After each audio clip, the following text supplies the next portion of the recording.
Okay, good evening, ladies, gentlemen, members.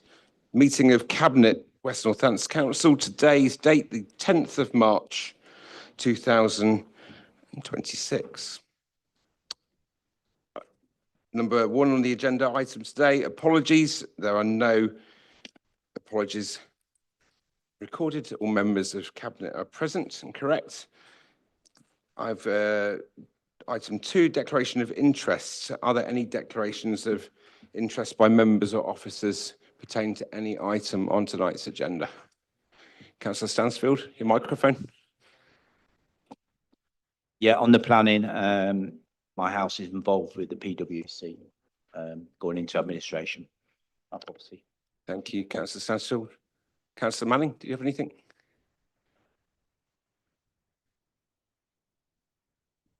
No, but I have used PwC in the past as a contractor for building control that obviously went into administration. Okay, and to add to those declarations, I have my own, that I am a sitting member of the PwC Building Control Limited liquidation committee, which pertains to the planning department and the planning paper that's coming forward around improvements in planning and building control this evening. So for the record, thank you. I think there's anything else, Sarah, I need to note. Thank you. Anything else from anybody else? No. Okay. Item 3 on tonight's agenda, the minutes of the previous meeting. Do members agree the minutes of the previous meeting are accurate? And are there any other comments to make that reflect accuracy only, or any other reason why I might sign those minutes? Nothing, thank you. There is no pink paper on the last set.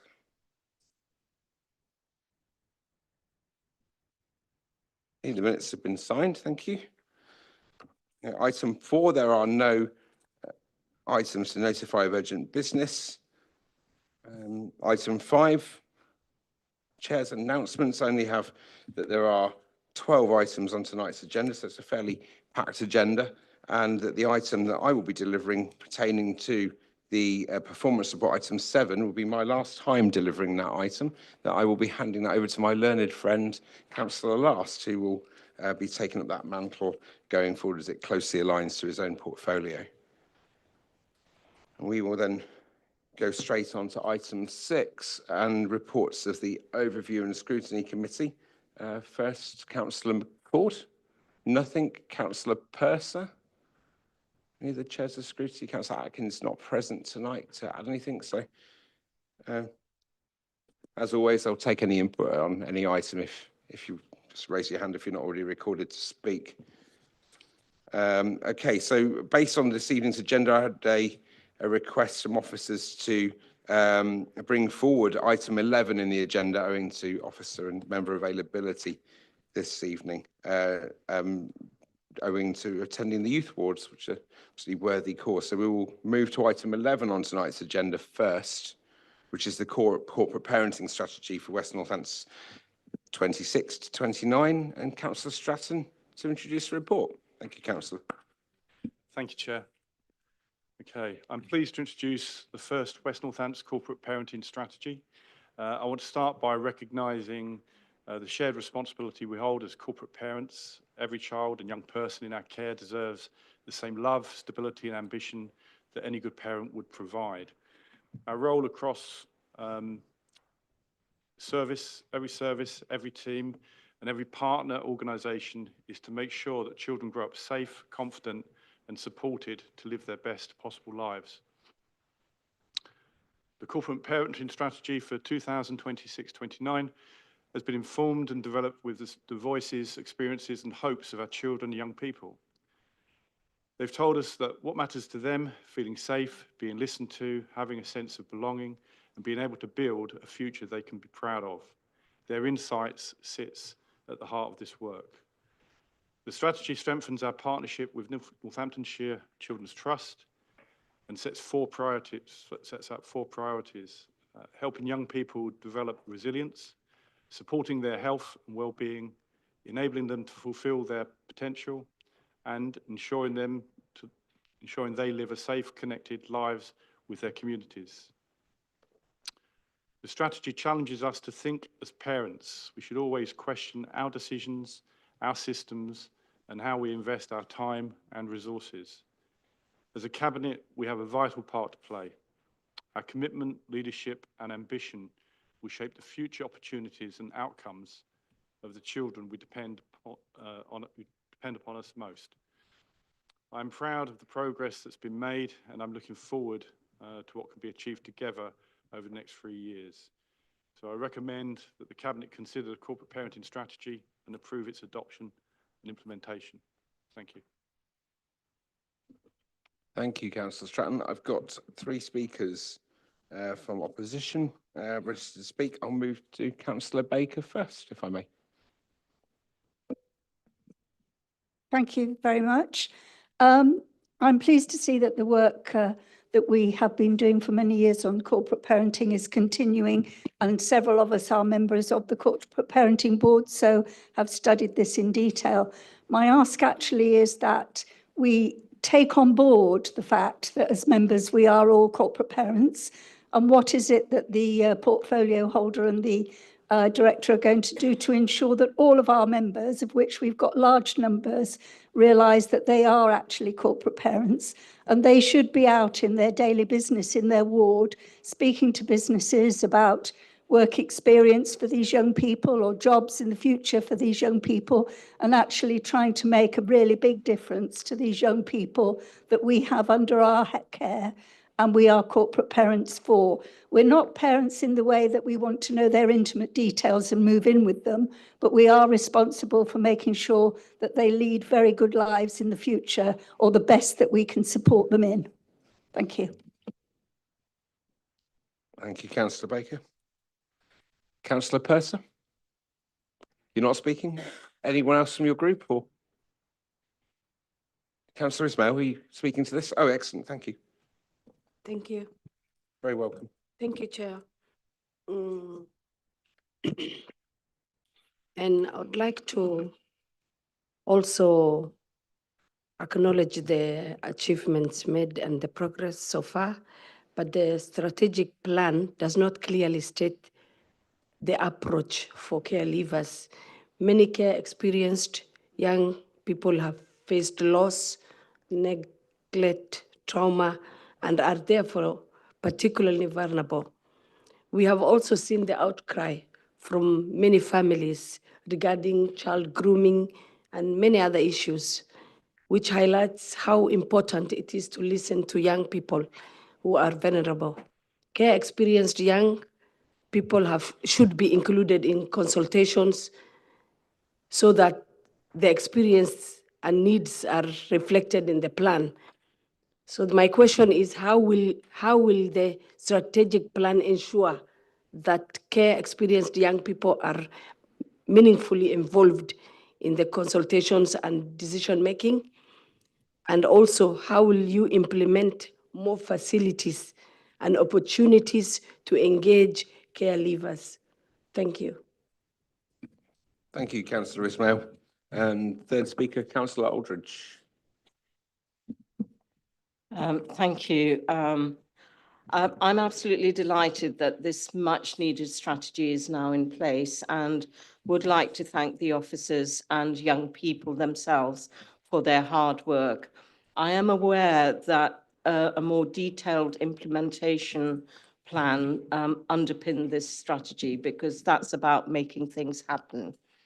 It was also good to note that WNC has signed up to an additional protected characteristic of care leavers as part of promoting equalities and inclusion. I have just one question, which in fact Councillor Baker has highlighted, and that's the role that we have as elected members, and what officers and the Cabinet lead would like from elected members to ensure that the strategy is fully effective in addressing the priorities that are identified. Thank you. Thank you, Councillor Aldridge. Okay, I will open that to the floor if any members want to speak. Councillor Coos. Thank you, Chair. I'm very glad to speak in support of the corporate parenting strategy today, because it is at heart, the strategy is all about the kind of community we want to be. Sorry, that came out wrong. Because at its heart, the strategy is about the kind of community we want to be. From the perspective of adult social care and public health, its importance stretches far beyond childhood. What really stands out to me is how much the strategy is rooted in the voices of our children and young people. It reflects a simple but powerful truth. When the state steps in as a parent, our responsibility isn't just procedural, it's deeply personal. These young people deserve love, stability, and the same level of belief and commitment that any good parent would offer. The strategy makes that expectation crystal clear. The 4 priorities it sets out, resilience, health and well-being, fulfilling potential and feeling safe, speak directly to what determines long-term health, independence and quality of life. That's where the connection to my portfolio becomes so important. When we help young people build strong relationships, learn life skills and understand their own story, we set them up for better physical and mental health for years to come into adulthood. And we should continue this as corporate grandparents. Thank you. Thank you, Councillor Coos. Anybody else? Councillor Hasty. Thank you, Chair. Yes, I welcome this paper. Thank you very much. I just wanted to say that from somebody who doesn't have children, but I obviously the children safeguarding, some of the facility assets and we can take advantage of, like the child exploitation course that I went on, which is a full-day course. I would recommend so highly to any of the councillors to go on, because it where you think it might be a very obvious thing that you're looking for in terms of recognising the signals, it's a very good way of actually showing you that if you turn things around, you can actually see things that you wouldn't normally have seen, and it's a very good course. I would recommend it highly to any councillor who feels that they need to hone their skills. Thank you. Thank you, Councillor Hasty. Before I go back to Councillor Stratton and Melanie, I'd second that point. I've not been on that course, but I will happily attend. But I would say that I think all members will agree the training that was had at the beginning that we undertook on entering office and renewal for existing members was very good and very detailed. And absolutely, I think would be a good benefit if that was refreshed and delivered again in the future to see the journey that we've been upon in the last year. Over to Councillor Stratton and Melanie to sum up. Thank you, Chair. Back to the members' questions, I suppose there's 2 things that I can say in terms of what can all councillors do, and that's to listen and act. Two very simple things. And what we have got at the Corporate Parenting Board that's chaired by Councillor Stratton is a listening framework that we've developed. That's been developed with young people, and that's very much the premise of what we're doing in terms of the delivery plan for the corporate parenting strategy. The other thing which we're introducing, which hasn't been done before in West Northants, so it's going to be an interesting corporate parenting board in a couple of weeks, because that's going to be chaired by young people and delivered by young people. So that's called the Reverse Parenting Corporate Parenting Board. So we will obviously all be there, and as I say, it will be chaired by young people, and they've set their own agenda for that meeting. The majority of corporate parenting boards are actually attended by young people, and what we have are themes for each meeting. So for example, I can talk about health assessments. So on the back of feedback from young people about how they experience their health assessments, we've changed our practice with the Integrated Care Board about where those health assessments take place and how they should be conducted to make young people more comfortable. So I could give a whole number of different examples of how we've listened to young people. On top of that, we had an event last year which was called The Big Conversation. That again was facilitated by young people, and that was attended by a number of partners, and that's very much influenced what we've put into this strategy. We've also got the Care Leavers Covenant, and again, I'm more than happy to, I think you're absolutely right, Leader, in terms of refreshing on our corporate parenting responsibilities, and the presentation that I did, I think it was last year, wasn't it, June time. Certainly we can refresh that, and I can also update on terms of the corporate parenting and the Care Leavers Covenant. I think what was referenced by members in terms of child grooming is vitally important, but that affects all children. So I just wanted to make that point. We should be looking at that from the perspective of all children. And the other thing which I suppose want to finish by is saying we do have a delivery plan that's being developed. That is going to Corporate Parenting Board in a couple of weeks. And in terms of what councillors can do, those work streams linked to that Corporate Parenting Delivery Board will be led by individual councillors across party. So we really see that as an example about how we can get the message out far and wide to all members of the council, because we are all, as what's already been said, corporate parents for our children. So thank you. Great, thank you, Mo. Councillor Stratton, anything else?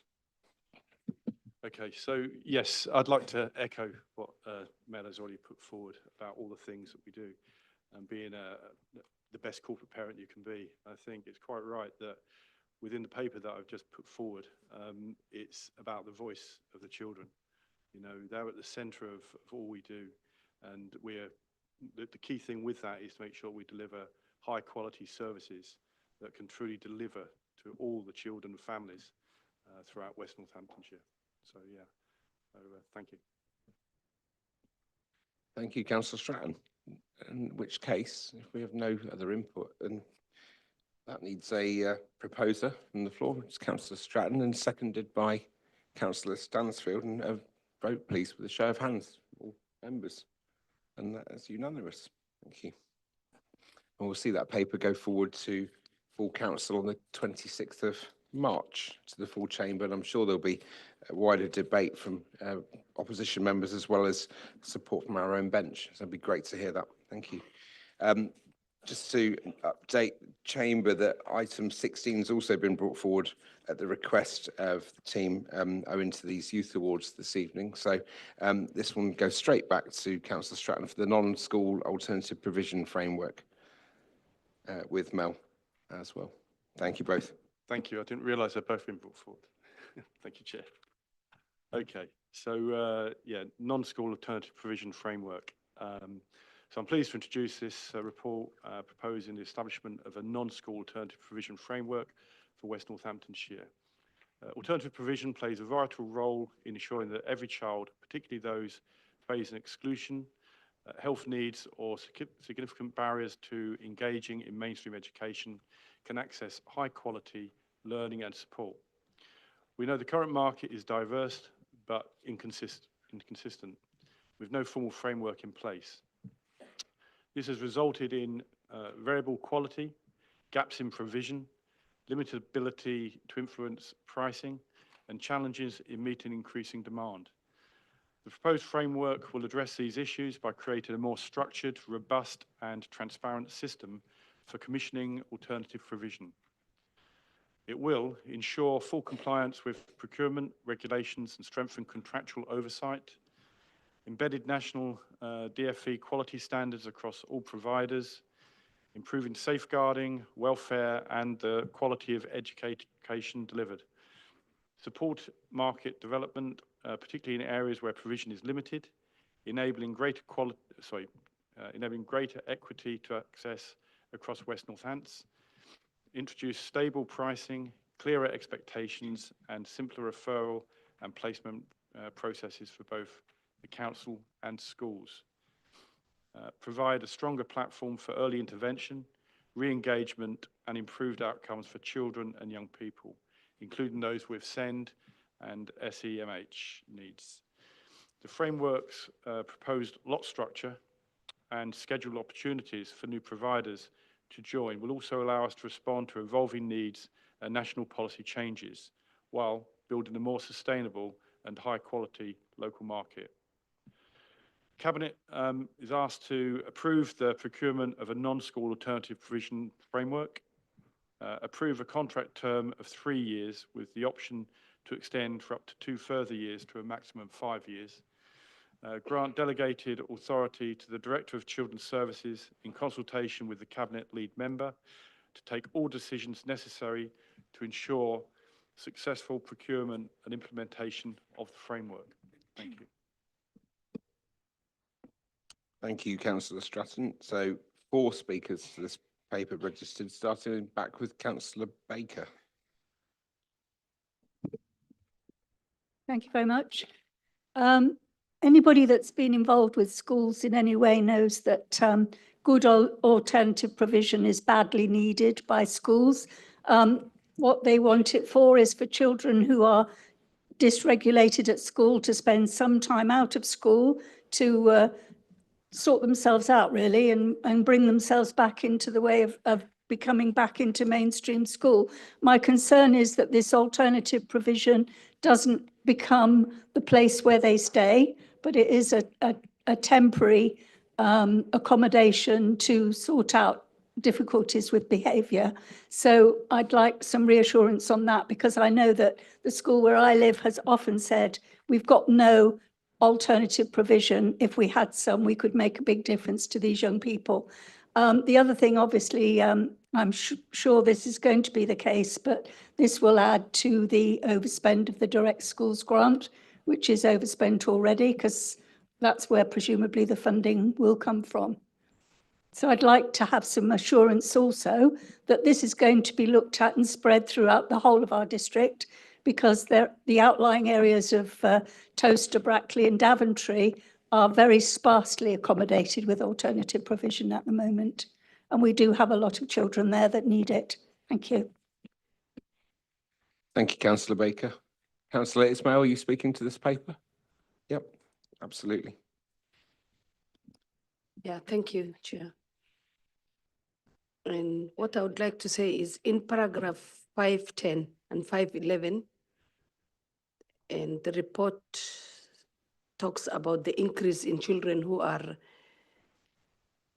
accessing non-school alternative provision, and also an increase in primary school children being excluded. What is being done? My question is, what is being done to meet the needs of the primary school children who are the most at risk of losing out on their whole school term? And also in paragraph 6(1), it says that there's no negative impact that has been identified on children from each of the protected groups within the Equality Act 2010. One of those is, as you know, race. It's surprising that there is no negative impact, because generally there are perceptions of higher exclusion rates among children, especially boys from Black and ethnic minority communities. So could you explain this as well? And also, could you also please say how many of the 43 providers on your current list have particularly experience or expertise, have a particular experience or expertise in providing for the needs of children from Black and minority communities? Thank you. Thanks, Councillor Ismail. I've got Councillor Hack down, but it doesn't seem to be present. No, thank you, Councillor Keeble. In which case, Councillor Aldridge. Thank you. Thank you. Much needed framework. It is of extreme concern to me that to date we have operated without such a framework. So I'm really pleased that this has been in place. I want to raise a couple of issues. One is, I recognise that the funding comes from the DSG, as Councillor Baker has just said, but I do have concerns about historical budgets and the financial forecasts for the future. In 23-24, the budget was 703,000. In 24-25, it was 915,000. Between April 25 and November 25, the sum indicated is 2 million, and the forecast spend for 26-27 is over 3 million. Now, you know, there's a big challenge there, because rightly this provision needs to be structured better and tightened up processes around contractual arrangements and quality assurance processes as well. But we need to keep an eye on the budgets as well. So the paper also states, in the absence of robust financial data accurate forecasting is challenged. So my first question is around, is there a detailed financial plan to accompany the proposed framework? If not, how can Cabinet approve this framework? And then the second question that I have is, Councillor Stratton mentioned 3-year contractual arrangements. How secure are we that the contractual arrangements ensure that if quality is not up to standard, there are let-out clauses within this provision? Thank you. Thank you, Councillor Aldridge. Any members from the floor? Councillor Coos? Thank you, Chair. I'm pleased to support this paper because it tackles an issue that's been left without proper structure for too long.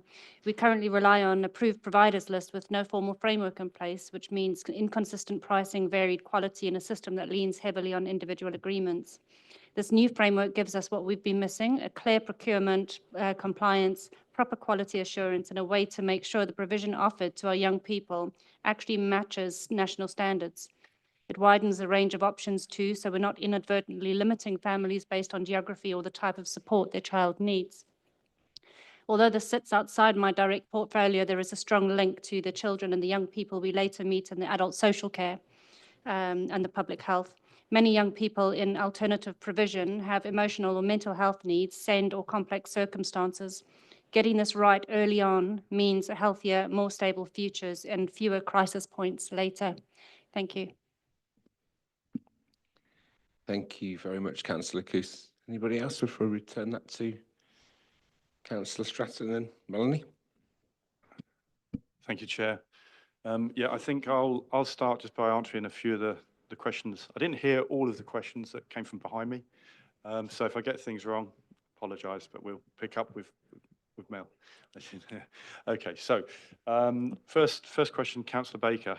Schools, your concern, it doesn't become a place where they stay, an assurance that the overspend from the Direct Schools grant. I can assure you that I don't have a crystal ball, and if I did, it would be a bit foggy. However, the money that's been put aside for this particular alternative provision is adequate enough to manage the financial obligation moving forward quite well. For the lifetime, if we were to go to the 5 years, there will still be a good residue left behind. And then moving on to Councillor Ishmael. You've got what is being done for to support primary school children, part 1, 6.1. Okay, so, excuse me, got a bug. Okay, so yeah, the equality and poverty screen assessment you were relating to, I believe.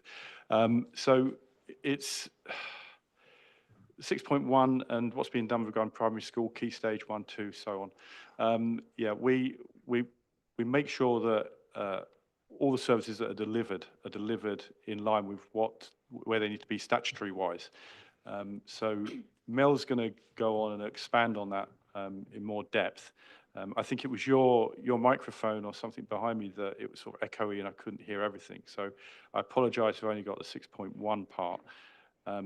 Councillor Aldridge, much needed framework. Thank you for that. Yes, it is. And I understand your issues regarding DSG funding, which I just sort of replied to with regard to Councillor Baker. And I believe that I've not got the total finances in front of me, but I understand that the pot is around about 40 million.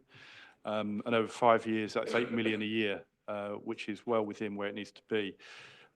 With your questions, one, on the financial plan, I'll sort of defer that to Ashley, who's here, or to Mel. And if not, we can come back to you outside this meeting and supply the information that you need.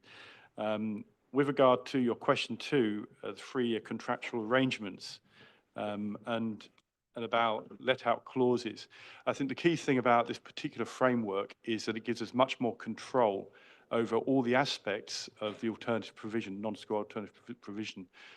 So by having that, there's always clauses and caveats involved with that that are sort of weighed on our side, so we stay in control of how it's managed. But again, if you've got some specific questions relating to that areas of the contractual arrangements, then please drop me an email or mail and we'll come back to you on that. Thank you. Okay, thank you. I'll try not to repeat some of that, but I think going back to Councillor Baker's point, I think that the important thing to recognise, which I know members do recognise, is that AP alternative provision is very much an intervention, not a destination. And I think we have definitely seen some young people where it has been their final destination. That is not the practice that we are currently adopting, and we are working with our schools in terms of that, which links into what is known as ordinarily available provision within schools. And there is a connection there with the white paper, but I'm not going to talk about the white paper this evening. We'll be here all night, but there will be some information coming out about that shortly. In terms of children without a school place, that was referenced at 5.10, so you can see the increases in numbers there. Children without a school place can come from a wide range of situations. For example, they could be new to the area. They could have been permanently excluded. So we have a statutory responsibility to put some sort of provision in place, and that's where we use this alternative provision framework. What you can see on 5.10 is something that's recorded as EOTAS. EOTAS is education other than in school, and all of those children that have EOTAS packages also have an education, health and care plan. So that is part of a wider package for children with SEND. In terms of the question about how do we support primary school children, the majority of our primary school children that are experiencing disruption in school is related to social, emotional and mental health needs. Over the last 8 months, we've introduced something that's called HARPS, which is an holistic approach to reducing permanent exclusions. And that's a team that looks at the support that can be offered to schools. It's linked into therapeutic thinking, which is something we're distributing across the whole of West Northants. We've also got a consultation line, and what links into that is quality first teaching. So we are seeing some positives from that as we move forward, but it is very, very new. So we will be looking to report back on that. In terms of, I think it was Councillor Baker that mentioned, I can 100% give you assurances in terms of robust processes that we've got in place, and that's for any funding that's related to the designated schools grant. So we do talk about children on an individual basis to make sure that what we're putting in place is actually meeting those needs, and that is something that we've definitely strengthened over the last 12 months. In terms of the provider market, the question I'm not able to answer, which was Councillor Ishmael, was around the 43 providers and whether they've got any expertise with black and minority ethnic groups. So I will follow up on that. I can't give you that answer this evening, unfortunately, but I will follow up on that and come back to you. And I suppose to finish, the reason why we've got this framework, it's very much about us managing the market and not the market managing us. And we know that whether it be in children's social care placements, whether it be in specialist placements, or whether it be in alternative provision. So I see this as a positive in terms of us managing the market. It's about predicting and forecasting what we need going forward. And we're in a much stronger position to do that than I would say we've ever been. And in terms of the detailed financial plan, that is something that we are currently working on. And again, it's linked into some of the new guidance that's come from government around the white paper and maturity matrix. So I will come back, Councillor Ishmael, in terms of the providers. Thank you. Thank you both. Any further points? Okay, can I take a proposer? We'll move that to a vote. Councillor Stansfield seconded Councillor Slope in a vote with a show of hands. And that's passed. Thank you very kindly. So we will now go back to the normal order of the agenda. It's item 7, the One West Northants Plan Performance Report Q3 25-26. And this one's with me for the last time. And I've gone to quite some degree for you in a briefing note, so hopefully we'll answer, like last time, lots of the questions that will be coming from the bench to the back, and I'll take questions after. So I'm pleased to introduce tonight the One West Northants Plan report, which provides a clear and balanced picture of how the area is performing against our strategic priorities, despite our significant national pressures in rising costs of social care and SEND services and ongoing financial constraints, challenging housing environment and performance in this quarter demonstrates areas of strength and some significant ones at that. We continue to make strong progress in key areas such as inward investment, adult social care outcomes, NEAT performance, planning services and waste management, whilst also being honest about the areas that remain under consistent pressure, including homelessness prevention, council house delivery, customer satisfaction. Tonight's report will give Cabinet assurance that we're making steady progress whilst responding responsibly to some of the complex national challenges facing councils across the country, not least within our own group. And the benefit of seeing the report in the format at the moment and talking to my peer colleagues within our own party is to see the national geographic picture. So there's a real benefit to giving members an update tonight. So I've given a summary note here on the key points of the report. So in area number 1 on employment skills and employment, the labour market is tightening, NEAT rates are under scrutiny, inward investment competition is intense. Apprenticeships significantly improve above former national targets at 4.2% of workforce versus the old 2.3% benchmark. That's a good. Our NEAT performance is strong. We're running at 3% versus nationally typical 5 to 6% positioning, although national benchmark's not quoted in the report. We have strong inward investment successes, and a recent one that members will note is the £340 million distribution centre at Durf from M&S. We've got major employment pipeline progressing really well. The Segro site at junction 15 of the M1 with up to 7,500 jobs. And I'll be visiting the Amazon unit there in a couple of weeks' time with, I think, Councillor Petter, and I've been before. I'm now looking forward to returning and seeing the technology, robots, and some of the installation that's gone in.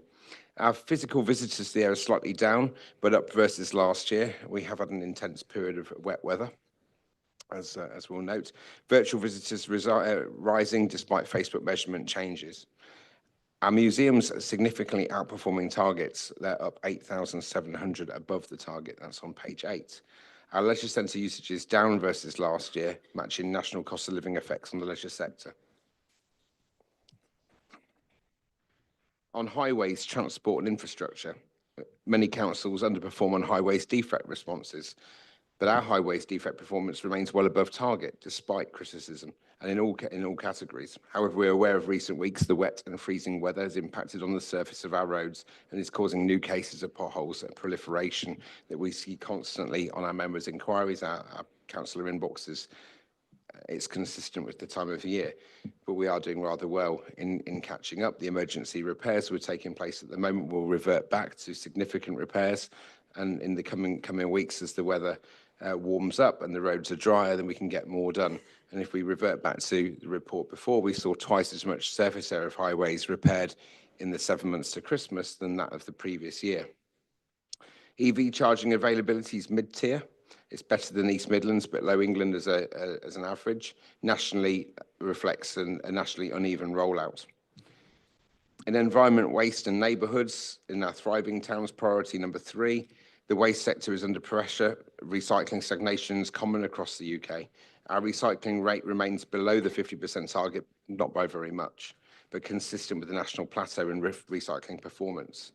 Our residual waste treatments at 98.5% is very strong and above target. Our fly tipping levels have dropped versus Q2 and last year, bucking the national rising trend. So good news. On culture, libraries and leisure, just touching back on the leisure centre part there, visitor numbers are rising slowly post-pandemic, but digital engagement is changing. On homelessness, housing and cost of living, our priority number 4 is more and better quality homes. We hear that frequently in this chamber and in the main full council. Councils everywhere are struggling with homelessness and prevention and rising caseload complexity. Our homeless prevention and relief remains challenging. Our prevention success, 8.9%, a relief at 34.5% are both below national targets at present. Local picture reflects national pressures, high rents, limited supply, and more complex presentations. There's a large volume of homelessness prevention going on much earlier in the process, and presentation from those at risk of homelessness is not currently being shown in this figure. West Northants Council is improving data capture to reflect earlier prevention activity from April 26, so we'll see that data coming forward. Council house buildings stalled this quarter. There were no homes delivered in Q3 versus the 20 planned. It reflects the national slowdown in affordable housing delivery linked to viability and supply chain issues. But affordable homes delivered strong locally, 219 homes delivered in Q3, significantly above the target and ahead of many councils. In children's services, the pressures and send demand are up, but the best place, this is under priority 5, the best place to grow. This matters nationally because send demand, complexity of needs, school exclusions, and MASH pressures are increasing everywhere, and it's a consistent story every day. Our send demand continues to escalate nationally and locally. EHCPs increased to 5,296, up 27.8% year on year. West Northampton mirrors the national surge in demand for EHCP requests, but we're at 20-week completion. Performance is improving, up 2 to 3% to 18%, but still far from national expectations. Elective home education is increasing nationally. West Northampton area has 1,145 electively home educated young people, slightly above the national rate. Exclusions and suspensions are rising, especially in Key Stage 1, and the trend aligns with national concerns post-COVID. That's on page 13 of the report. The MASH pressures continue. There have been 4,099 contacts in Q3, up from Q2. That's on page 14. Conversions to referrals are down, suggesting improved threshold management and partner behaviour. Children in care remains below the national average at 62 per 1,000. The national average is 70. Child protection plans are almost identical to national rates. In adult social care, there's strong relative performance. This matters nationally. Adult social care continues to rise. Most councils see increasing long-term care admissions and review backlogs. The key message for us is that West Northampton is performing better than national average in avoiding long-term residential care.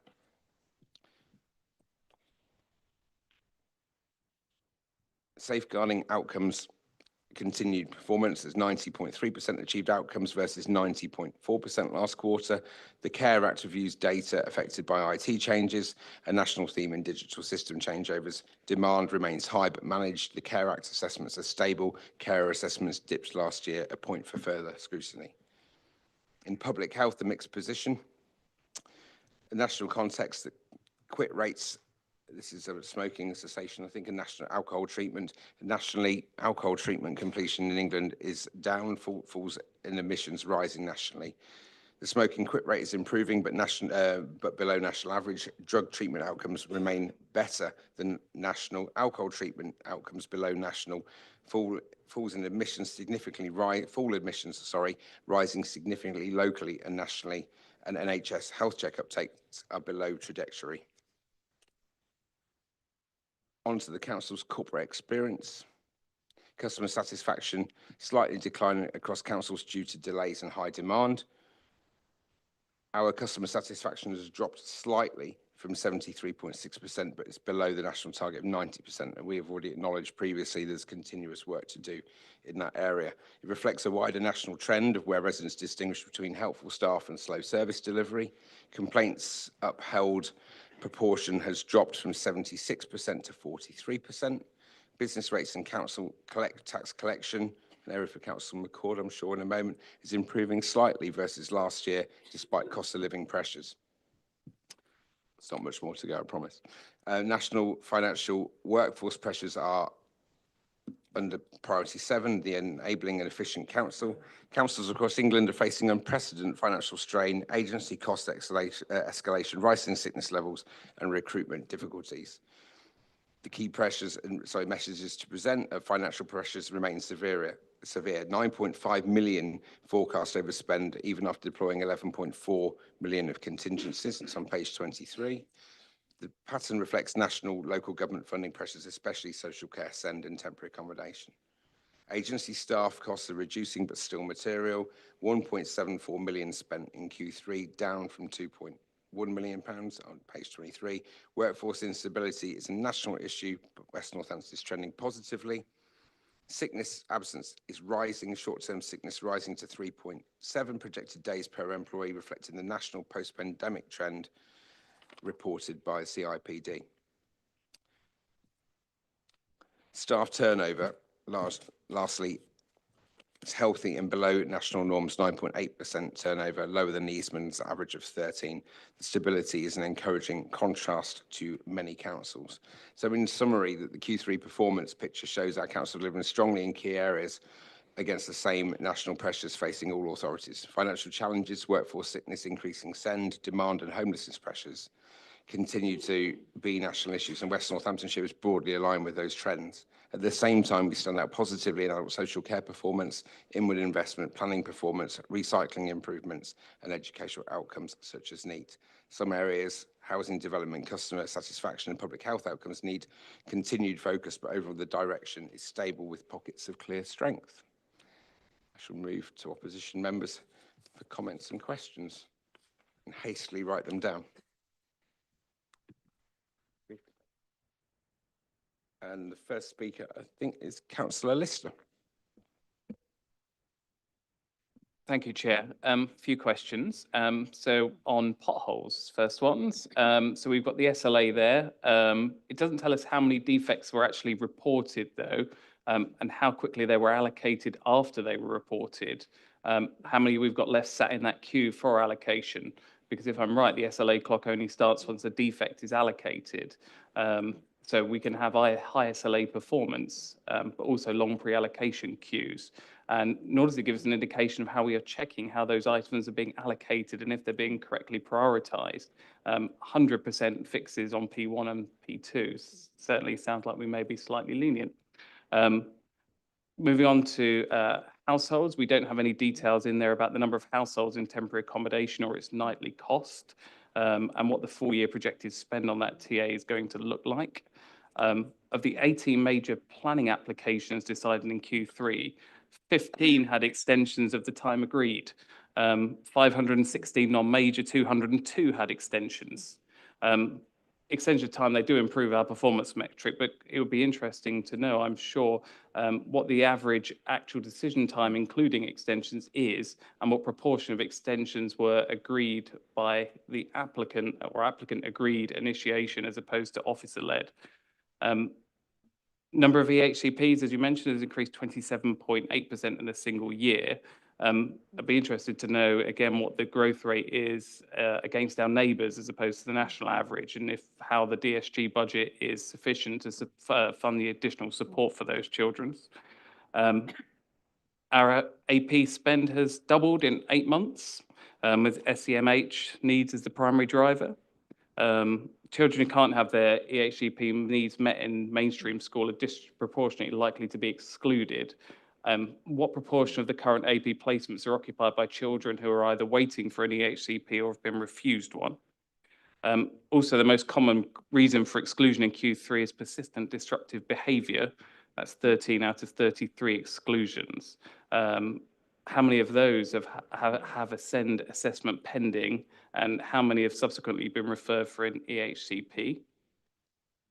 And of the 633 children who entered elective home education in the 12 months, 21% returned to school. What are we doing to track those that subsequently return to address school level problems? Repeat child protection plan appearances have fallen from 41 to 9.2% in a single quarter. That does mention a transformation plan. Can we be confident that's statistically robust given that large fall? Carer assessments have fallen from 246 in the same period last year to 156 this year. All of our carers received services. This reduction means fewer carers are being identified and supported. Why is there such a reduction, and are we confident that all eligible carers are being reached? Last two, I promise. Customer satisfaction is standing at 71.4% against a target of 90%, and has declined for the last 2 quarters.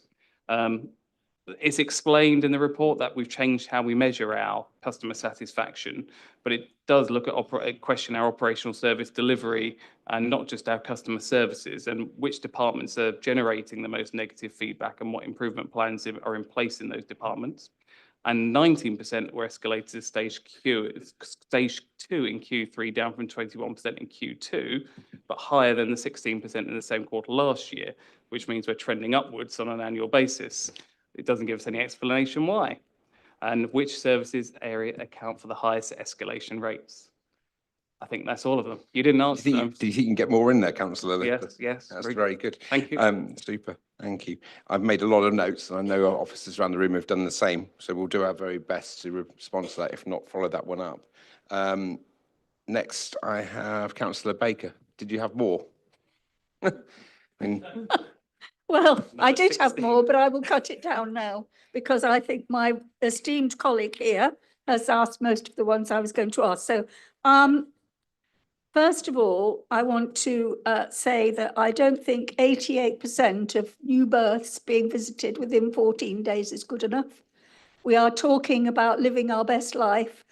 Anybody who's had a baby knows that they need all the help they can get at the beginning. So if 14 days have gone by and you haven't had a visit from a health visitor, when you've only been in hospital for 1 day, that's not good enough in my view.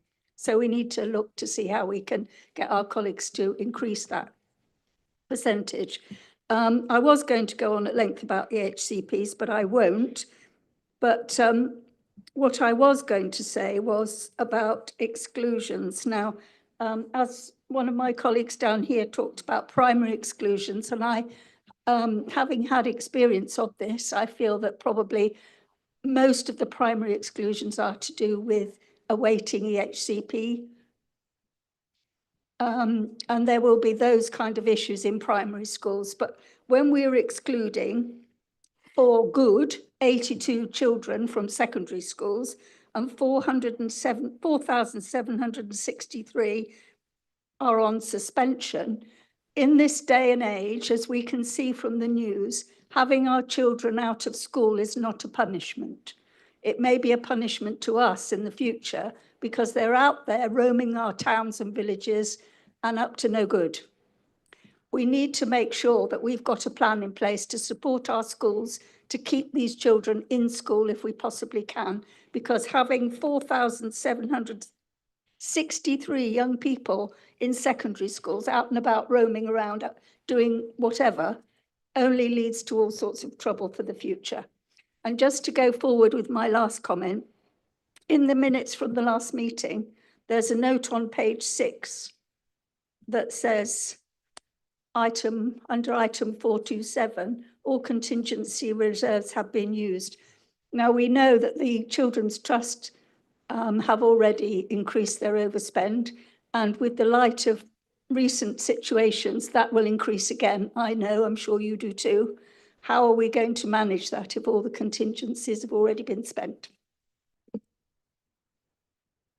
thank you, councillor Baker. Councillor Keeble. Thank you, Chair. A couple of short ones. When will the targets, under priority 6, when will the targets for adult drug treatment and adult alcohol treatment be set? These are currently put down as to be advised, because these are important indicators given the impact that drug and alcohol abuse has on people in communities. I know there's an increase in staff absence amongst, sickness absence amongst council staff. There's obviously implications for the staff and also implications for services. And I wondered what's being done to deal with those pressures. The main thing that I wanted to raise, however, was under priority 5, which is about the best place to grow up, where there's reference to the work that's being done to give children the best start in life, including immunisation programmes. As you know, it takes a 95% immunisation rate to protect the community, and nationally there's concerns because figures are only 84%. And this morning, indeed, the Inside Health programme had a report on public health programme immunisation rates in Hackney being only 58%. So I'd asked for some figures for West Northants, expecting them actually to be good. And in your area, Chair, they're 89.6%, and around here in Towcester, they're 93% and 80% in different health practices. However, in the Rilwood Thorpelands area of Talavera, they're 61.3%. In the Maple Partnership catchment area in the middle of, they're 66.7%. In the Maple Partnership catchment area, they're 61.3%. And in the Mounts area, they're shockingly only 50%. That really is shocking that only half of the children aged 5 are fully vaccinated. And frankly, we're no Hackney, it shouldn't be like that. Obviously, one of the factors in determining vaccination is convenience. And this is why I keep on banging on about it and will continue to do so, because we need those family hubs, which should be crucial for delivering immunisation programmes closest to where they're needed, i.e. close to the Mounts. And this is also why gender is not an identity politics issue. It is absolutely crucial to service delivery in local government, because we need to make sure that the services are convenient. It's women who bring their children to be vaccinated. The services have got to be convenient for them, and they have to win their confidence so that we can improve those vaccination rates. Because at 50%, there is real risks if there's a measles outbreak that the children aren't protected. So what is being done to make sure that there are some really innovative programs, public health programs, that go in and improve those shockingly low immunisation rates? Thank you, Councillor Keeble. Councillor Ismail?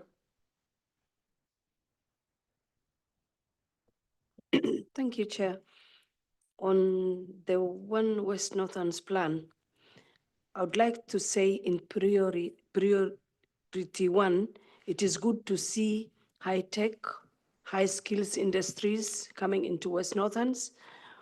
What is the council doing to make sure that all young people get a chance to access to training and jobs in these new industries? That's my first question. The other question is under priority 4, housing. For 2 quarters, there have been no new council homes delivered in West Northlands. And how does the council plan to meet the needs of the 2,200 people on the waiting list for council properties? Thank you. Thank you, Councillor Ismail. Written so much in a day. Councillor Aldridge. Well, Councillor Harris warned me that by the time it comes to you, a number of areas might have been covered. And indeed they have. So thank you, Councillor Lister and Councillor Baker in particular, for covering a number of areas that I had on my list here. But what I do want to do is pick up on one particular issue, and that's to do with fly tipping. In both urban and rural areas, we face the blight of fly tipping across West Northamptonshire. And for the year 24-25, we were identified as the 3rd worst local authority for rates of fly tipping in England. I'm aware that there is a sharp focus on this area by the Cabinet lead. However, clearing of fly tipping this quarter reduced by over 1,300 cases from last year. And this figure is actually meaningless without a baseline. So how many fly tips have there been reported?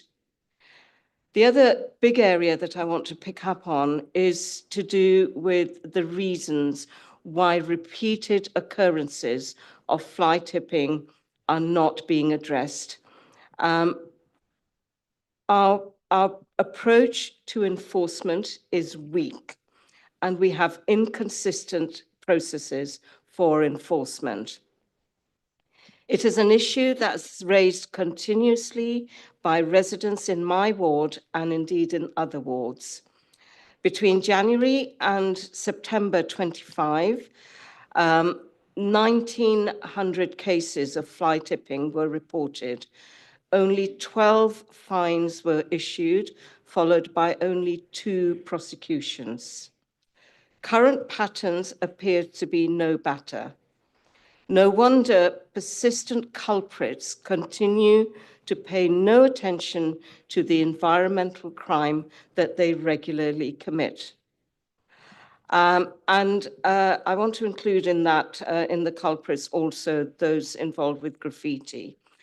So I have a question for both Councillor Last and Councillor Stansfield, and as well as to the leader.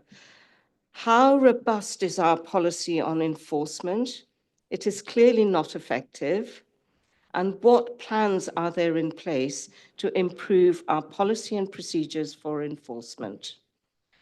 As I said earlier, the other areas have been covered by other councillors, so I'll just stick to that one area that I want to highlight. Thank you. Thank you, Councillor Aldridge. Now we'll try and do the next section of the meeting and piece our way through this melee, starting with Councillor Listers. Should we go to Councillor Butler and Stuart Timmis on highways? Some points there, Stuart. You okay to respond? There was a whole series of questions asked there, Councillor Lister, some of them very detailed, and what I will do with all those that are associated with mine, I will get back to you in regard to that. Just a quick update on the how quickly it's fixed. You weren't right on either of your suggestions. The timing starts when it has been inspected by CARE, unless it is been identified as dangerous, and at that point the timing starts immediately. So if somebody reports Fix My Street that a pothole is dangerous, then there is an immediate response as part of that. So it is prioritized as we go forward. But again, there are a whole host of other areas such as planning, that I'll be more than happy to speak to Councillor Lister on. And there is a paper on planning coming up quite soon, which may well take up these issues on planning. Just deal with that one at the same time, Leader. Hope that's okay. Thank you. On the extensions of time was my next piece. So if you're happy, thank you, Stuart. Okay. Where should we go next? Want to go into housing? Councillor Hastings, a bit on temporary housing and so forth, if you would. And there's 2 points from 2 members on that. Yes, Councillor Lister, thank you very much. I'm glad you raised the issue about the temporary accommodation numbers and costs. These are currently not corporate indicators. The corporate indicators to be published and read out by my esteemed colleague, Councillor Arnold, were set previously by your administration. So that's why they're not in there in the reported figures. We are, however, looking to add them to the reports for this year, and this administration will be reviewing and looking to add them to the next financial year. So apologies that we aren't delivering the numbers that you set. And then regarding housing delivery, we do have a plan. It was brought to Cabinet last year in November 25. It's set out clearly, and I'm afraid once again it is addressing problems that were caused by the previous administration where big sites, and I'm not going to go over that all again. I think we've just spent enough time looking at the failures of the previous administration. Thank you, Chair. Thank you, Councillor Lacey. Jane, do you have anything to add to that on temporary? Otherwise, no, thank you. Super. Let's go to education. EHCP's growth against NNC DSG provisions. Mel, anything to add? If you would. Yes, thank you. So in terms of the growth rate that was referenced, I know that statistical neighbours are also experiencing that growth, but I don't have the data in front of me, but I can certainly get that. And there has been some analysis done by the ADCS, which is the Association of Directors of Children's Services, which has been reported back to the Department for Education. Because of the concerns that were raised with the delay of the white paper, we have definitely seen an increase in demand as a result of that, and that's been experienced by many local authorities. In terms of alternative provision and waiting for an EHCP, yes, definitely. We do have children that are in alternative provision that are waiting for an EHCP, but I'm going to leave the good news till the end, so I'll come back to that point if that's okay. In terms of EHE, there was reference to schools where there may be concerns. I can give assurance that we have a multi-agency meeting where we do talk about schools of concern. That includes schools that we feel are excluding too many children, where we might see themes of lots of requests coming for EHC needs assessments, or where we are seeing children on part-time timetables. So we do know within West Northamptonshire who are the schools of concern, and I can also confirm that we are working with those, whether they be multi-academy trusts or mainstream schools. I've got no reason to believe that the child protection repeat data is inaccurate, but I will go away and check that. But as far as I'm concerned, that's accurate. So I do want to give some good news, if I can just take the opportunity. And this is on the back of our DFE CQC letter that we received today, which will go out more widely. So if I can just illustrate the progress that's been made with the EHCPs, because it does link into the comment about how many children do we have in alternative provision that are waiting for a plan. So February 2025, the average time taken to complete an assessment was 54.1 weeks. In February 26, it was 24.9. And we know that from a statutory point of view, it is 20 weeks. So I'm not saying that's good, because we're not meeting our statutory responsibilities yet, but we are definitely moving in the right place. In February 25, 1.6% of assessments were completed in 20 weeks. February 26, that was 33.9%, which is, as you can see, is a huge improvement. February 25, we had 977 assessments in process. In February 26, that's now 397. So you can see that we're dealing with the backlog that we've had. And I think this is probably the figure that I'm probably most proud of for the work that the teams have been doing. February 25, we had 397 assessments that were over 20 weeks. We've now got 39. So I think what we will start to see as the data comes through for the next quarter, we will start to see that percentage going up and up. So I just wanted to illustrate that, because I think that's something that definitely I'm proud of the teams for all the work that they've been done. And there is reference in the letter from the DFE that we've received today that refers to it as significant progress. So I think you don't often get the word significant from DFE. So I just wanted to mention that as well. So thank you. Thank you, Mel. And yeah, reflecting back on that stock take meeting a few weeks ago, it was interesting around the room to see the feedback and the DFE lead speaking to us in the meeting, absolutely heading in the right direction and trusting leadership, demonstrating the political will for the improvement journey. So I'm really pleased to have received that. It was an excellent read. Okay, if we've covered that off there, I think I'm on to health, public health targets for immunisation and drug targets. Can I go to Mel and Councillor Coos? Thank you.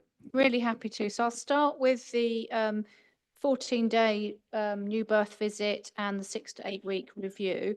So yes, 88% is actually quite exceptional national performance, and 92% is well above the English average.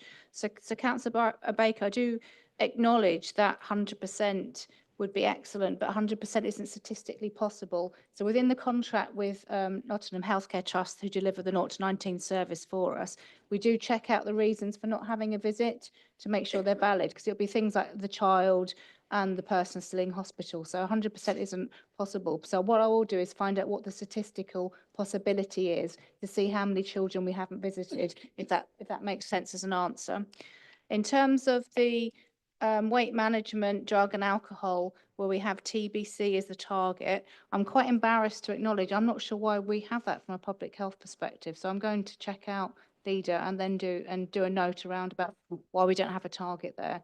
I don't believe it's because we track one trend, because we have contracts and we do have contractual KPIs. So I think it's just an omission from the report. So I'm so embarrassed. I'm sorry about that. No problems at all. Thank you. And if you update me on that, that would be great when you can. There was a point there about family hubs. Mel, have you got a further update you can provide to the chamber on family? And you probably know the answer. Sorry, it was immunisation rates. Immunisation rates. Oh, sorry. Do you have anything back to health? So sorry, could the question on immunisation rates be repeated, please? The immunisation rates, they're normally under the public health programme, so you've not got the director here, but I mean, it is absolutely, I was staggered that the rates were so low when the figures came through. It is something that should be picked up. If it means that the director then has to come back at some other stage, then that's absolutely fine. Very happy to deal with that, but it does need picking up. Thank you, Councillor Gibb. I'll take that question away and speak to David Johns myself. Thank you. I think that acknowledges the input family hubs would have on assisting that process. Okay, I think we've got 2 more bits, if I'm not wrong here, on young people, new jobs, industries. Do we have a volunteer for that? Stuart, do you want to talk SEGRO and jobs? and new exciting opportunities. It's around the 7,500 jobs at Junction 15. Yeah. So obviously we host the SMA, the South Midlands Authority careers and careers hub. What that does is attract a great deal of funding, and we've just got £32 million of funding for the sub-region, of which £6 million of that is currently being allocated to get those who are struggling to get into work to get into work. So we work with colleges, we work with voluntary sector, etc., in whole program of Connect to Work to get young people into employment and those who are struggling to get employment into employment. We do lots of work with businesses, and we connect businesses to education, making sure we've got the right skills, the right career paths within West Northants. We're doing a lot of work with the developers that Councillor Arnold referenced earlier. So Marks and Spencers as an example, who are not just creating a logistics hub, but also a front office for logistics as it's going forward. A whole series of different jobs being created there. And again, we're working with Marks and Spencers, with the developers and with the colleges to make sure that there is a link from people leaving school through that whole employment into real jobs as we go forward. So again, we're doing a great deal to make sure that our residents benefit from the jobs that are being created. Doing lots with the businesses as well about making sure that there is knowledge about the types of jobs that are available and how they can get into schools to promote those careers. Again, we've done a lot with our contractors in terms of getting more women and girls into construction. Again, some excellent career paths available in there, but it's one of those areas that has perhaps not been seen as a traditionally one that women and girls would naturally go into. So again, we're doing lots in terms of making sure that careers are widely understood and that we actually make sure that those connections are there. I'm more than happy to, again, speak to councillors in regard to a lot more detail that sits behind that. Obviously, we don't have much time. I could, rather like Mel, spend an hour talking about skills and what we do in terms of skills and working with the education, working with business, getting money from government and linking it together into a pathway. But yeah, great question. Thank you. Thank you, Stuart. And Councillor Petter. Yeah, just to follow on from what Stuart was saying there, today I actually attended the SEGRO Employment and Skills Steering Group today, met with a team at USON who are going to be employing anywhere between 400 to up to 1,000, depending on how that particular site works. And we were talking about with the universities and the colleges who were there as well, and there's been a big uptake on T-levels, which is really encouraging for the actual technology side of things. And one of the papers that I'll be talking about later on today will give you a bit of an outline of some of the bits that are going to be happening with boot camp. So yes, certainly it's a live topic, and we're doing everything we can to actually do that. And later on this month we have a recruitment drive for Amazon, which everyone will be invited to. And if you haven't got the details, I'll give them to you later. Okay. Thank you very much. Has anybody else got anything else to add to that? I think there's one last point we need to address from my list here, and that is fly tipping targets, reductions, plan. Chair. And I've got Councillor Stansfield and Stuart. Sorry, there's one other point that was staff sickness. Can I take that away and come back? I've got my train of thought on fly tipping. Councillor Keeble. Yeah, I'll Come back start. to that in a second. Thank you for bringing it up. Obviously, we have worked really hard to change the way we clear fly tipping, and we have become quite experts at it. And the SLAs and the data is proving it's proved very successful. And we are clearing fly tipping in a lot quicker and a more efficient way. Even a lot of it's cleared now on the day or the second day, even though we have extended the SLA to 5 days. We had an amazing month, I think it's December, we had 100% clearance, which is amazing, really good. And the teams in Veolia have worked really hard with that. Regarding graffiti, we have obviously, I think it's part of the reason I'm sat here. I feel very passionate about fly tipping and graffiti and that, broken window syndrome, which I think has been allowed to happen over the last many years in Northampton, unfortunately.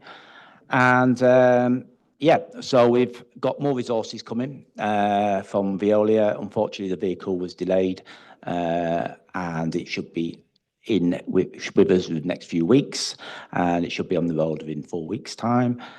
We've got more. We're using the resource from the south as well. So the new resource will be dealing with the gateways into Northampton, because we need to have a better image of our town when people, whether you're going to work or where you've got visitors coming or where we've got potential business coming to look into Northampton. It's not a good look at the moment, and we need to clear the main gateways into Northampton of graffiti and try and keep them clear. The resource from the south is going to be used on street signs. Unfortunately, at the moment, the Kia contract does not cover street signage, and unless it's offensive or the direction of travel is covered. So yeah, the resource from the south will be used just for street signs, the street signage. So again, we're going to see how that goes. Again, it'll be on the main gateways into Northampton. If anyone's travelled from Junction 16 into Northampton, I'm sure you can see it's not a good look as you come down that main artery into our town. So yeah, it's that'd be the first area what's looked at. Graffiti also, we've had a graffiti task force set up, and I'm really pleased to announce that we're going to have a lot of graffiti art. We've got some grant funding, and we're going to have some really amazing graffiti artwork coming to Northampton and the surrounding areas. I think there's 7 major murals coming. One of the artists is actually he's very well known around the world. And I can forward where these are going to be to any member who would like them. Also, street shutters. Obviously, if you go up the Kettering Mill, the Llewellyn Road, you'll see all the street shutters graffitied in the evening. That when they're down, we've contacted businesses, and now we're going to put some graffiti art on them. And also, obviously, our lovely telecom cabinet boxes, which are constantly graffitied. And we've got permissions from City Fibre to start putting some graffiti art on them, or artwork from schools. I'm very keen for local schools to get involved and local communities to put some artwork onto these boxes, and hopefully it'll deter our taggers, which is certainly not artwork, and that's not what we want. So yeah, I'm happy to forward this information to any member. It's not just finishing this. This is phase 1. We have got quite a bit of funding, so it will be carrying on to after April. So yeah, any suggestions where you'd like some murals or graffiti artwork, please let me know. Regarding obviously the lack of enforcement, I'm very passionate about this, as you know, and unfortunately, I don't think it's been taken very seriously in this council for a long, long time, and we need a change of how we deal with it. And I think I know myself and Councillor Last are very, very keen to get a very much higher level of enforcement, because without enforcement, we're not going to bring down the figures. That's all it is. If not, without enforcement, figures will not improve, and unfortunately, in a few years' time, when we have a new contract with waste, it'll going to cost us a lot of money. So, yep, we're very, very keen to get enforcement improved. So I'll just pass on to my lovely colleague, Andrew Last, who will also talk about enforcement. Thank you, Councillor Stansfield. First of all, I'd like to thank Councillor Aldridge for raising the questions in the first place and acknowledging that Cabinet, fly tipping is one of Cabinet's priorities to resolve as soon as possible. I want to talk a little bit about enforcement and the measures that we take into both short-term and long-term measures to hopefully reduce the fly tipping problem. So the first thing we've done is make sure that the limited resources that we have within the regulatory services team is targeting the high impact areas or the areas of need. Secondly, we continue to engage, use initiatives to engage with communities to receive intelligence on potential fly tippers and, you know, and breed a culture of of reporting, so we can actually hopefully increase the conviction rates if we can, or bring more cases to court if we can. Work with officers on a mid to long-term resourcing plan to bolster and augment existing resources. So they've been keen to do that. We are stretched and we are pushed in terms of the resources that we have today. And I've made it clear to a number of officers that we should try and augment that resource if we can. And again, hopefully increase the conviction rates and reduce fly tipping overall. We're also looking at and have enabled and adopted cutting edge technology supporting detection. So we're trialing an AI camera and looking for the potential of covert detection as well, and covert surveillance in certain areas, again in the hotspot areas. There are certain hoops that we have to jump through from a GDPR perspective. So we have to provide training for individuals if we are going to use covert surveillance, for example. So it's not something that we can implement immediately. It's something that has to be part of a mid to long-term plan. And we're also changing the focus toward enforcement as well. It's important that we still keep engaging with communities to get that intelligence-led activity. But at the same time, again, we're going to refocus on enforcement wherever possible, and using technology hand in hand with the community. Hopefully we can increase conviction rates. And if we increase conviction rates, word will soon get around, and hopefully that'll reduce the fly tipping problem overall. So it's a multifaceted approach to dealing with the problem. Thank you, Chair. Thank you, Councillor Last. Stuart?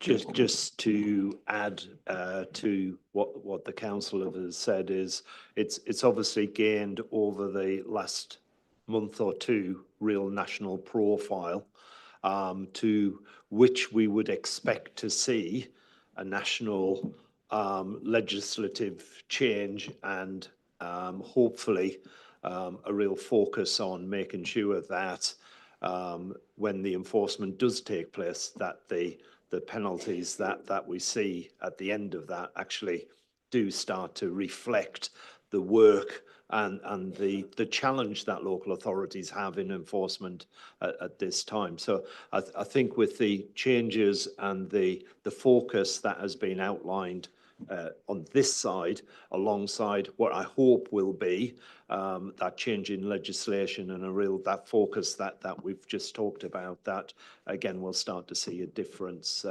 Again, I will always say that alongside enforcement, you always need the education and the community on side. And again, all members have a part to play in that as well, and as do communities. So again, it's getting that balance as we go forward, I think. Thank you. Thank you, Stuart. I come to the staff sickness point in a moment, but it was interesting to add an email from a former member, Matt Golby, who's from the former administration, and he was highlighting a point on fly tipping litter along the A43 and the A45 going to Wellingborough as well. I know the same issues been agreed by Councillor Griffiths of Northants. We need to work with our partners at National Highways around safe closure or safe working on that stretch of road, so it doesn't pose a risk to our workforce, but it is a point that's on their radar. So did you have anything to add on that from a reg services perspective? No, I will pick up the final point. Yeah, no, I can do. Thank you. I suppose the only thing I want to add is obviously the ability to take enforcement action is limited to instances where we have sufficient evidence. And obviously we do have to work within the regulatory framework that exists. But I am working with Councillor Stansfield and Councillor Last, looking at what the options are there for actually driving forward, you know, changes that we can make and where we can adopt a different approach to try and achieve the outcomes that we want to see. Because fundamentally, officers and members working together both want to achieve the same objective. So I think that's really key to this in terms of what we can do going forwards and perhaps looking at it with a different lens to achieve the objective that we all want to see. Thank you. Okay, right, the final point, and then referring back to Councillor Keeble, was the staff sickness rate of short-term sickness rising to 3.7 projected days. I will raise this with Alison Golding in the morning, but I know it's closely under Councillor Last's supervision, and I'm sure he'll bring this back to this place in the next on the report, so we'll keep a close watchful eye on that for you. Thank you. Okay, on that basis, if there's anything else the members have got pertaining to the report, please do contact relevant cabinet members to the content for their priority areas, and we'll endeavour to respond. And I will propose the report to the chamber. May I have a seconder on the floor? Councillor Last, and a vote with a show of hands. Thank you. And that has passed. Thank you very much. Okay, we'll move on to item 8, which is the Landlord Services Q3 Performance Report. Councillor Hastie, over to you, sir. Thank you, Chair, colleagues, councillors, members of the public.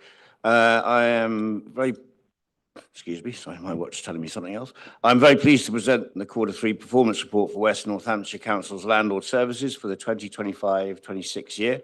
This report provides a clear overview of how our services are performing, the progress being made by Northamptonshire Partnership Homes, NPH, and the work underway to address the areas that continue to require improvement. It also outlines the significant steps taken since the Council reviewed a C3 regulatory notice in 24 and the progress delivered through our improvement plan. WNC owns approximately 11,500 council homes with landlord services largely delivered by NPH. The current programme to bring NPH services back in-house is running in parallel with the ongoing improvement work, ensuring that the services we provide to tenants meet regulatory standards and reflect the expectations of the communities we serve. Q3 performance shows a picture of consistent improvement across a number of key areas. Tenant satisfaction continues to show encouraging trends. 6 tenant satisfaction measures are already meeting target, and a further 3 sit within 1% of the required level.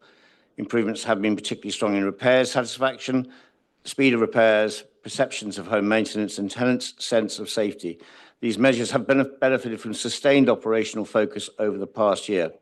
However, satisfaction with handling of antisocial behaviour remains below target at 56.8%, and satisfaction that tenants feel listened to is also still below target. This feedback will continue to shape service improvements. Income collection remains a particular strength. Year-to-date rent collection stands at 100.2%, exceeding both the profile and year-end targets, while current arrears have reduced sharply to 2.92%. This performance places the service in a strong financial position and provides stability excuse me, within the HRA account, the Housing Revenue Account. Complaints performance shows mixed results. Stage 1 complaint volumes have fallen for the 5th consecutive quarter, and response performance improved during December. However, Stage 2 complaints remain too high, with 14.48 complaints per 1,000 homes against a target of 7. Resource pressures within the complaints team have contributed to delays, and further work is underway to stabilise that capacity. Repairs and property safety compliance are areas of notable progress. Emergency repairs continue to perform exceptionally well, with 100% completed within timescales throughout the year so far. Non-emergency repairs performance sits at 92.6%, slightly below the target. Excuse me. In terms of safety compliance, 100% compliance has been achieved across gas, fire, water, and asbestos, while electrical safety has now improved for 6 consecutive months to 95.65%. Fire risk assessment remedial actions have reduced from more than 4,500 at their peak to just 14 outstanding at the end of Q3. An important and I think outstanding improvement, demonstrating strong recovery in compliance management. Progress in this area specifically has also been recognised by the regulator of social housing during the regular meetings. The decent home standard remains the most significant challenge. At the end of Q3, 19.76% of council homes were non-decent. Of the 2,201 homes identified as non-decent at the beginning of the year, 526 have been returned to decency, and a further 566 properties became newly decent during the year. Contractor mobilisation delays earlier in the year required much of the programme to be reprofiled into the final quarter. MPH is still forecasting, though, that the non-decent figure at the end of the financial year will be 8.42% against a target of 8%, with the remaining properties to be completed by September 2026. A further update has been provided showing that figure has been reduced since the end of the quarter. Given the importance of this work and to ensure full transparency and robust planning, the Council will be seeking further assurances on the delivery of this programme. Void performance also remains below target. The average general needs relet time is 57.5 days against a target of 30 days, though temporary accommodation voids are performing better at 27.9 days. A deep dive review has been completed and additional contractor capacity is being brought in with anticipated improvement during Q4. Progress on the improvements in this area is being closely monitored, and the Council continues to deliver the housing allocation service and the customer contact centre directly. The allocation service has significantly reduced historical backlogs following the implementation of a single allocation scheme in April 2024.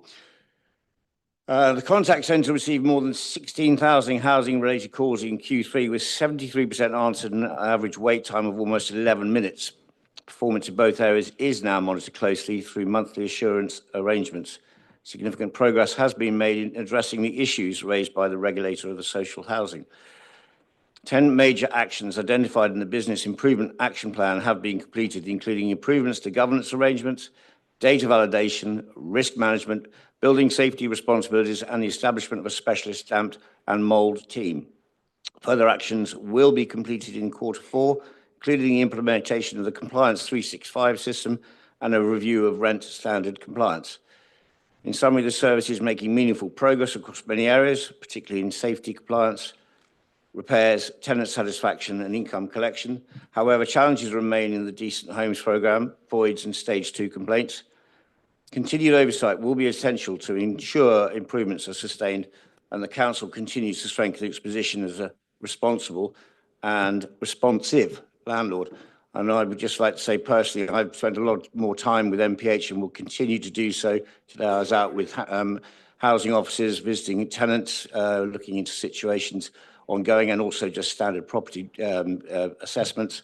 I think the more I see of MPH staff, they are generally people, and yeah, I think they are doing a phenomenal job and working closer and closer with the WNC officers. So I'm confident things are moving in the right direction, and I will be attending regular meetings with their drop-in sessions with staff as well, because the most important thing is to address the staff issues they have as they look to be 2P'd over. So we are working very closely with them to make them feel welcome and at home. Thank you, Chair. Thank you, Councillor Hastings. Indeed, look forward to attending one or two of those meetings with you and meeting the staff when that time's right. We'll go to our speakers who are listed, starting Councillor Lister. I've got both, so okay. So Councillor Herring, thank you. Thank you. It was interesting to read the report, and I have a few comments and questions. It was great to see improvements in the tenant satisfaction survey. However, I could not see how many took part in the survey. I hope it was more than the survey carried out for the transfer of MPH to the council in-house management. There were about 60 responses out of a possible 20,000, from which it was extrapolated that there was more than 50% agreement to the transfer. As to the table showing the length of time spent call waiting to report problems, I noted that the longest wait was 1 hour, 8 minutes, which by coincidence is exactly the time reported last evening to the Adult Social Care Scrutiny Committee. It looks as if they've lifted the same data as supplied to scrutiny for social care calls, which seems strange. Whilst on the effect of numbers, I'm no mathematician, but how do we collect more than 100% in rent? It's good that we're more responsive to repairs, but is there a correlation between the figure of 57 days for voids before getting the properties back in occupation as well as dealing with the 1 in 5 properties that are defined as non-decent homes? Have skilled workers been concentrated on the repairs to improve the statistics to the detriment of other areas of concern? The antisocial behaviour is one of the main sources of complaint, and we seem impotent to deal with this problem, where the few make the lives of the many a complete misery. What actions are being taken to address this issue in cooperation with the police? There was little mention of the impact of AWAB's law. As our officers will know, some of our tenants are particularly savvy concerning their rights and our responsibilities, which constitutes risk to the council, as well as letting down our tenants and risking their health. Lastly, are we still under the scrutiny of the housing regulator? Do you have any information as to when we will be released from their special measures? Thank you. Thank you, Councillor Herring. Councillor Keeble. Thank you very much. I wanted particularly to look at the repairs issue because that's obviously one of the very challenging ones because partly because of the impact on residents, but also the financial one and the impact on getting the balance right between spend on repairs and spend on new build as well. There are several strands. As you've identified, the decent home standard is the biggest challenge, and the figures that you gave, I think, were slightly different from the figures that were in the report.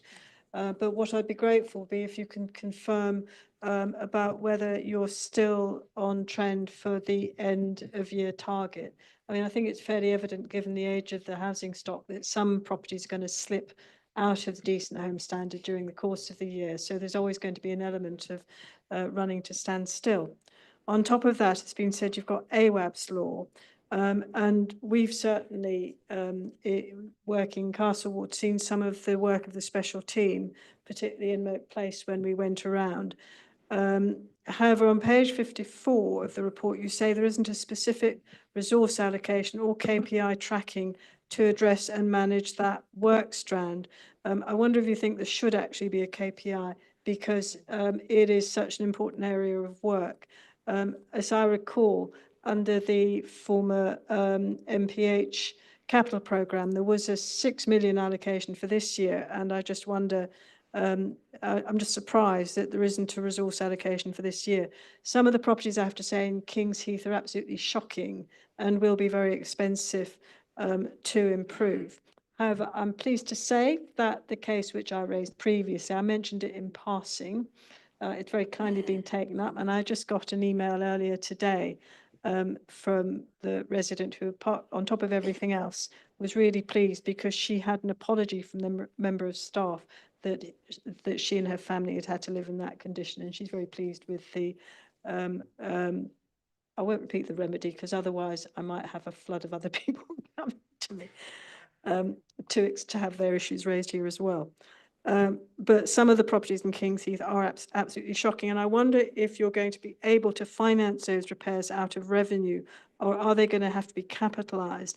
And if so, what the impact is going to be on the availability of capital for new build, because it could be a very substantial sum. And I just, partly for that reason, I just wondered if you'd looked at the kind, I know you've got a sort of a joint scheme with Vistry up the Harston Road, but I wondered if you'd looked at the kind of joint venture model that, for example, Cambridge City Council has used, which has enabled them to deliver 100 to 150 new council homes every year over a good period of years. I'm happy if you don't want to answer all the questions now, if I take some as a discussion for later, but I am particularly keen about having a KPI and a capital allocation for AWAB's law. Thank you, Councillor Keeble. And the last speaker, Councillor Aldridge. Thank you. A number of positive developments to be noted, and I noted Councillor Hastie highlighting those, especially in the area of compliance in gas, fire, water and asbestos. But there are, as he himself highlighted, a number of issues that remain. Again, being third in line, some of those areas have been covered, but I just wanted to pick up on the issue of calls to customer services. And I noted that only 73% of the calls are answered, and I'm not quite sure why that is the case. In terms of capacity to deliver, on page 53, 54.10, reports to a specialist team being recruited in June 25. Please, can we have an update on the specialist team's activities and achievements? And I'm interested in the tenant satisfaction kind of data. The heading talks about tenant satisfaction measure, but actually the subheadings talk about tenants' perception measure. Does that mean that we end up with the perceptions being less significant? I'm not sure. I'm not sure why there was a change in the language there. But I did want to particularly pick up on the issues around NPH's dealing with antisocial behaviour, which has deteriorated. And there's also been an increase in hate incidents between July and December 25. So I wanted to ask, what's the Cabinet members' assessment of causes of these increases, and what are we doing to address this serious issue? Thank you. Thank you, Councillor Aldridge. Okay, any questions from Cabinet or any points before I revert to Councillor Hastie and Jane? Councillor Hastie.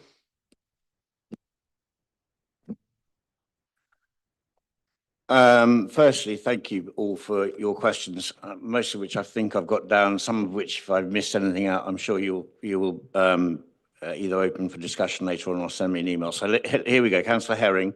Not a great start. So I don't know right now how many people took part in that survey. I will get you that information. Yes, I would hope that it's a significantly higher number of people. So let me get back to you on that.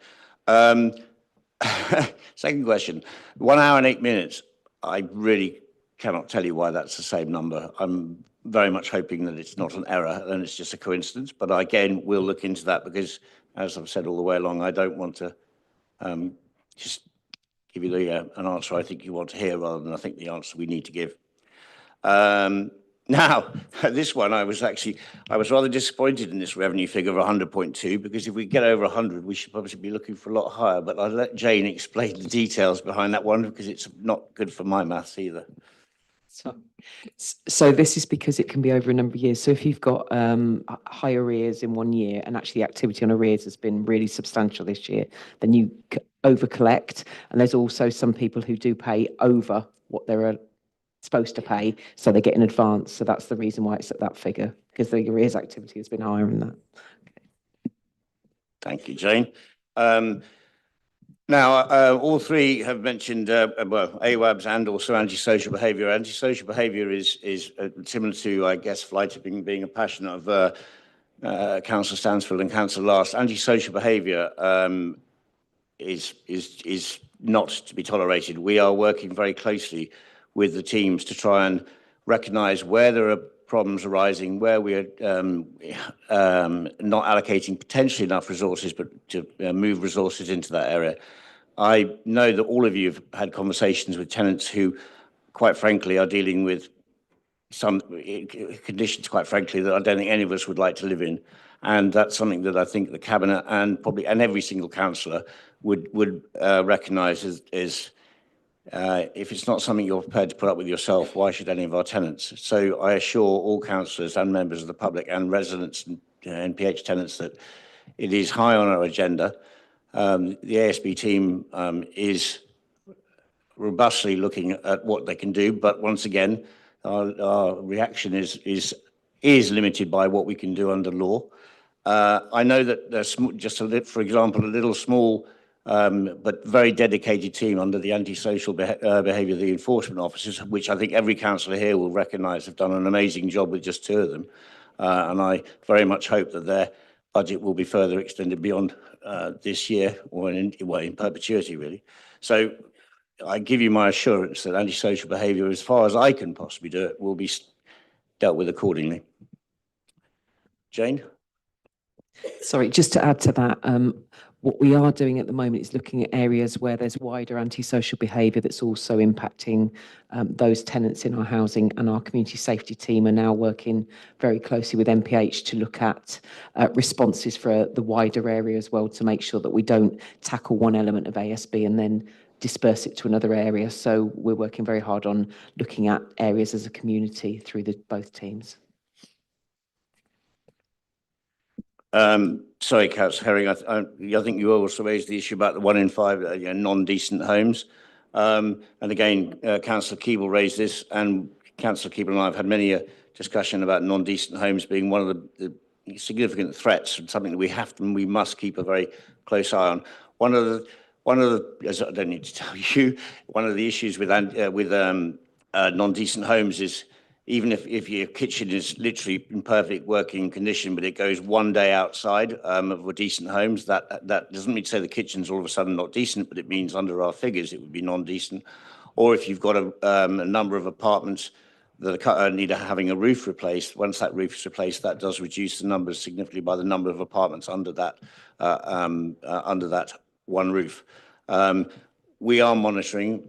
We have got the revenue to fund this. We are very aware of it. I think, as I've mentioned before, that all the housing officers are constantly vigilant for, no matter if they're going out to do a visit or if they're going out to do an electrical repair or whatever, they're very vigilant about damp and mold, because whether it be because ventilation is not adequate or for whatever reason, it could be dripping taps, as I've seen in one property, etc., etc. Early detection is much better than a mass cleanup afterwards. It's a question of identifying the source of the problem. Jane? Yeah, just to add with regards to point 10, which was a risk that was raised at this point, the team is now recruited, and we do have measures that are coming into the WNC assurance meeting, which I can share with members outside of this. Thank you, Jane. Repair issues, Councillor Keeble, yes, the chasing of and the impact on residents is there. Obviously, that's tried to be mitigated. If I'm not giving you enough detail on this, then please can we look at this later on, because I think you're probably looking for some further numbers that I don't have at my fingertips right now. We're not looking for that to have an impact on the spend on new builds, and we are actively looking and increasing that rollout. And I welcome the comment about Cambridge City Council, and we're constantly looking at other ideas that anyone can bring. Once again, we had meetings this week, Kevin Langley, with a developer looking at an idea that I'm not sure that it will fly, but we'll look at anything to see if there's mileage in it, and we will explore all options, because we do realise that we've got to keep that delivery up. So we'll happily look at any options, any ideas, no matter how, maybe out there, they might be outside the box, but sometimes you just don't know when you find something that someone's overlooked before, and it just becomes glaringly obvious it's a perfect solution. But yeah, we'll keep hunting for that. So, Councillor Keeble, I think we've done that. Don't spend on numbers. Yeah, we are still on target for a decent homes target. We will monitor that carefully. I'm confident with AWABs, we're in a good place to move forward on that, to prevent that becoming an issue, and the costs, because the other thing about early detection, obviously then costs of rectifying it are much lower if you get detection early. So that team coming in, I think, will be a major, not only good for the safety and the well-being and the comfort of the tenants, but it will be a major revenue saver for us. Councillor Aldridge, calls to customer services at 73%, calls not answered. Again, I can't honestly, hand on heart, tell you exactly why that is. It's a question possibly if you're waiting too long, you're going to hang up and try again. I don't know whether we can find out further deep dive data on why those calls weren't answered, but we'll have a look at that. Tenant satisfaction and tenant perception. If I get it, correct me if I'm wrong, tenant satisfaction is an overall number, and the perception is a measure. So it's kind of apples and pears, but really looking at the same not the same data, but I mean, my view of perception and satisfaction is maybe not the same as Jane. Help me out. Well, I put my foot in it. Tenant satisfaction is the collection of measures, is the overall collection of measures.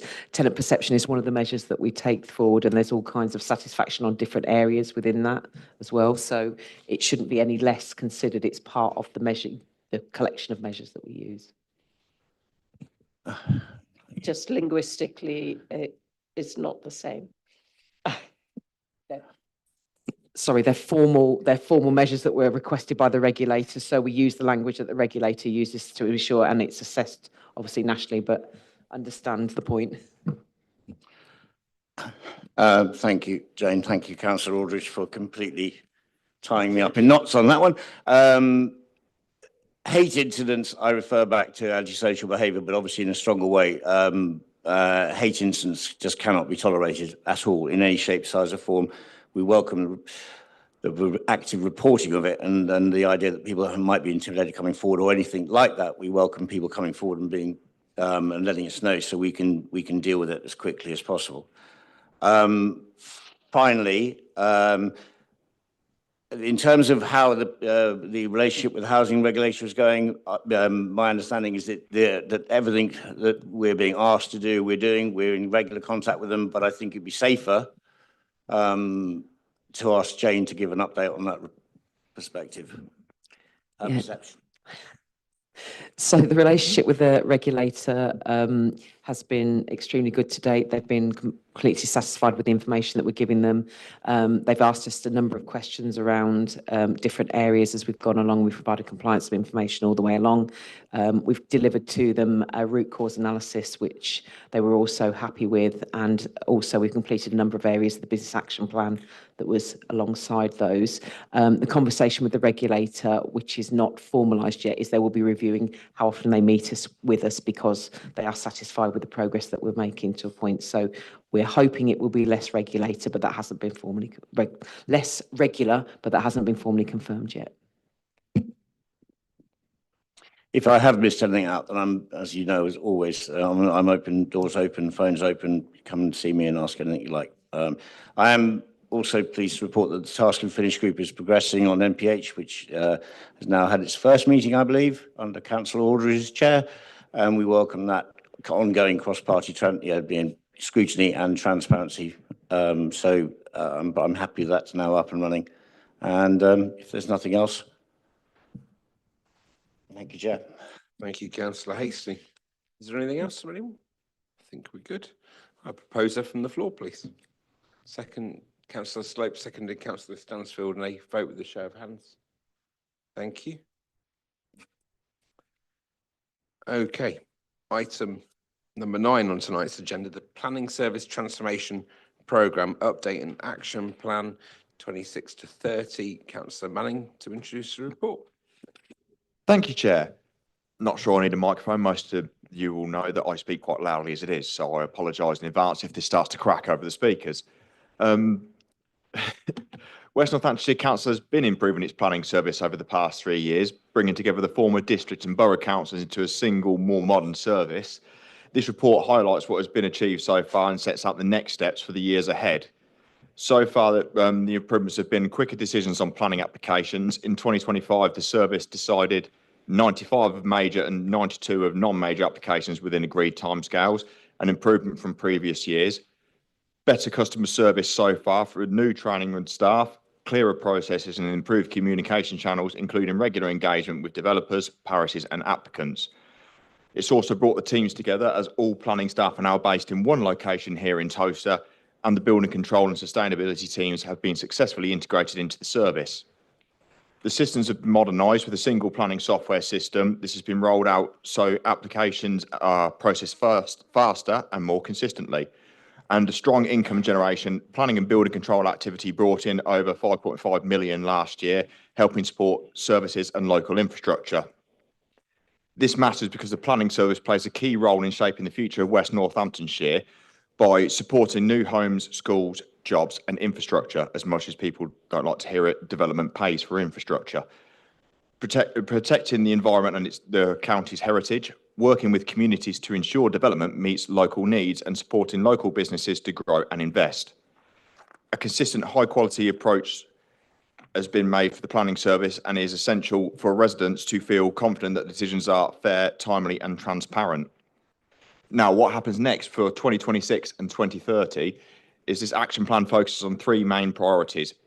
This is better communication with residents, councillors, partners and applicants, investing in staff so that the service remains skilled, professional and more resilient, and improving performance and quality, including digital transformation and completing remaining process reviews and bringing software forward to help with this.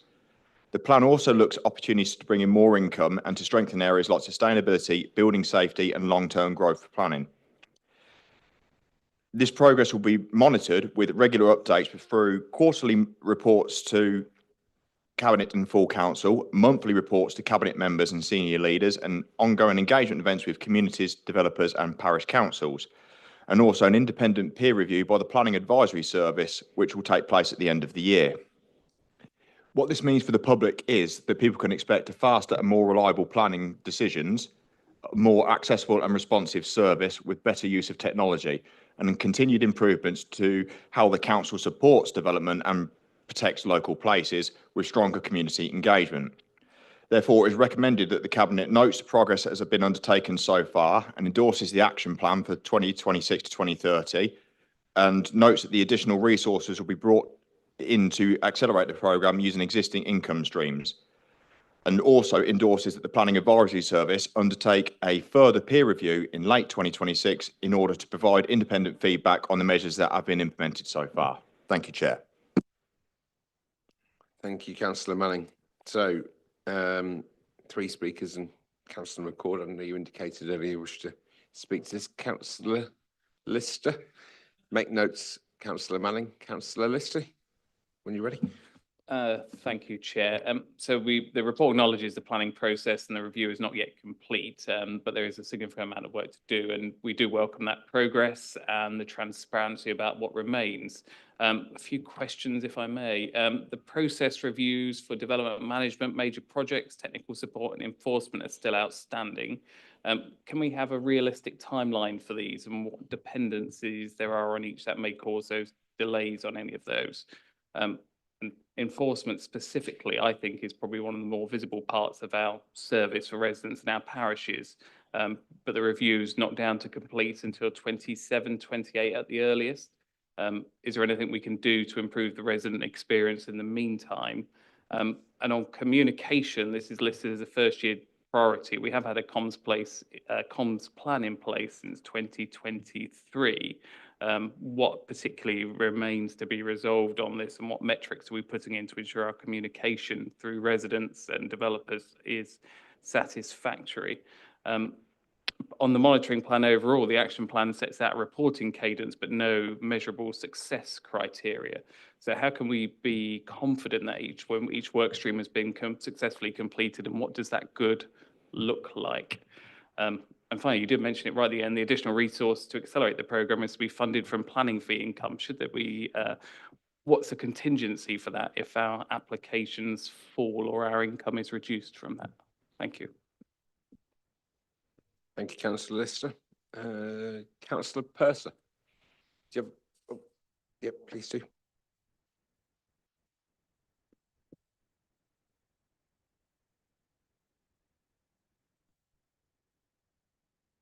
Thank you. This is a welcome report. It's good to have an update on the progress that's been made over the last, well, 2.5 years or so.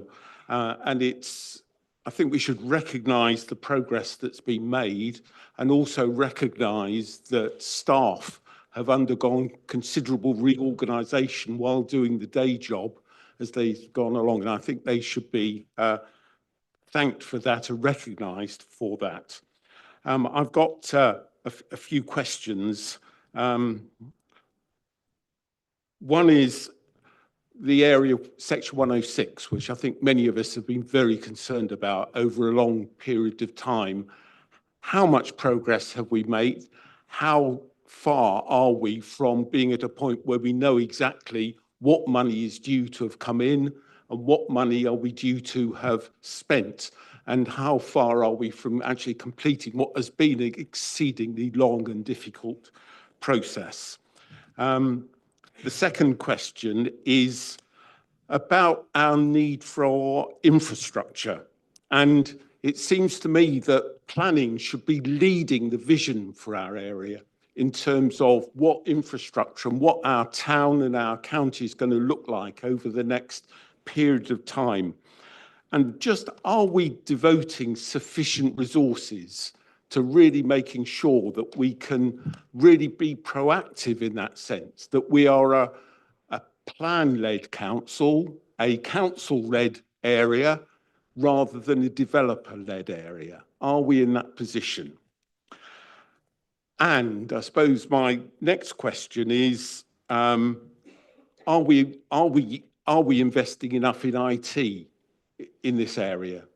Because it's got to be the future of how we do that. Are we, in the past, we've said we've been investing in IT, but one has looked at the percent and we're not absolutely sure that our words match our deeds match our words in that area. So are we investing enough? And then my final point is, we need to be working with the kind of national agencies we have to work with, like the Environment Agency, roads and all those infrastructure people. Do we have the resource, and are we really on top of working with those national areas? Because we are a growth area, and we need to have the support and relationship with those national agencies to make sure that we're dealing with what are the big, difficult problems around roads and water and sewage and electricity and so on. Thank you, Councillor Purser. Councillor Aldridge. Thank you. Yes, our group welcomes the report as well. Thank you for that. And similar to what Councillor Lister has said, we would have valued greater performance indicators and specific targets in terms of being able to monitor progress against how well the programme is progressing. I've got just a couple of questions because some of the areas, again, Councillor Lister has covered, but a couple of questions. Given the dependencies for delivery in many areas, including in respect of councillors, what plans are there for elected members to receive further training as the programme is taken forward? Because that's going to be quite critical as the programme is taken forward. And the other issue is around capacity to deliver. Given the ambitious programme, clearly capacity to deliver is going to be quite critical. I think if it were possible, could members have details of what the capacity looks like and whether there are current vacancies within the Planning Directorate which could impact on capacity to deliver? Thank you. Thank you, Councillor Aldridge. Councillor McCourt.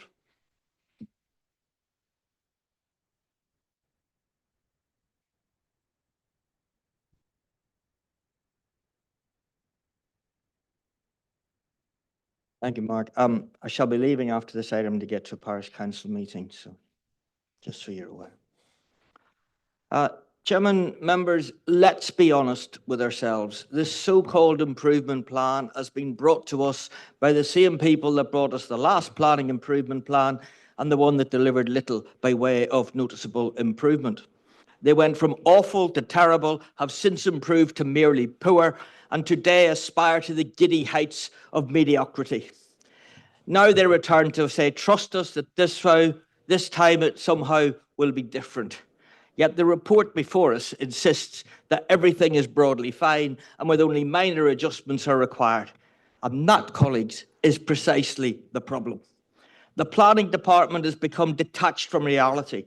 It does not recognise the daily frustrations faced by members, applicants, parishes and residents. We have issues with behaviour, culture, responsiveness, consistency of performance and basic service delivery. This report is not an honest attempt to understand those concerns. It's an attempt to dampen down the complaints and create the impression of action, where in truth, there's very little. Now, I took a look at the department's actual performance, not the massage figure that claims 90% of applications are in time or accompanied by an agreed extension. Most applications are pushed into granting extensions, leaving that number meaningless. So I did my own research. Roughly 600 decisions have been issued since the start of the year, and the real numbers are stark. 116 days on average for a full application, not the majors. 135 days for conditional discharge, 120 days for planning in principle. And then we come to the backlog. 695 applications still outstanding from 2025, 111 from 2024, and over 100 more dating back from 2023 to 2020. None of this reality appears in the official narrative. Instead, we are treated to something closer to Soviet-style tractor production statistics, loudly celebrating targets that bear no resemblance to the lived experience of those dealing with the department. And until we're honest about the scale of the problem, there will not be progress. So turning to the plan itself, it contains no meaningful goals, no measurable milestones, and targets stretching over years rather than months. It's another example of how members are consistently strung along by a department that outmanoeuvres us. I've no confidence in the peer review. Last time that they had one, they organised a Teams call, and then forgot to turn up. So non-critical views were the only ones required. Let me be clear. Planning is the least effective, least responsive and least member engaged service in this council. Planning policy ignores members and their input. Development management treats members as an inconvenience, seldom respond or communicate with members. Enforcement is slow, ineffective and inconsistent. Section 106 monitoring remains opaque and after nearly 5 years. If this were a genuine improvement plan, it would address the true issues. A culture that values member input, honestly and consistency in planning and policy application, officer neutrality rather than advocacy dressed up as analysis and advice, proper advice given privately and not used to sabotage the outcomes of members' decisions, where they seem to be working more as fifth columnists. And none of those matters are tackled within the document before us. So colleagues, if we accept this plan as improvement, we send a message that cosmetic work is good enough. So until a plan is brought forward that confronts these real problems head on, this council and our residents will continue to suffer from a planning department that is simply not delivering the service they deserve. Thank you. Thank you, Councillor McCord.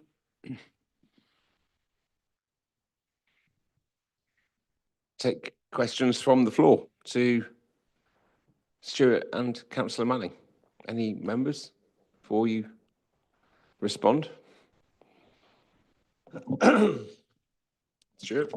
Well, thank you, members, for significant some support there, and Councillor McCord, who has been consistent. I remember my first chat with him as leader of South Northampton. It's interesting that his views on planning hasn't changed throughout all of that time, from day one of his former local authority had very similar views, but I'll come back to his challenges and questions in a second.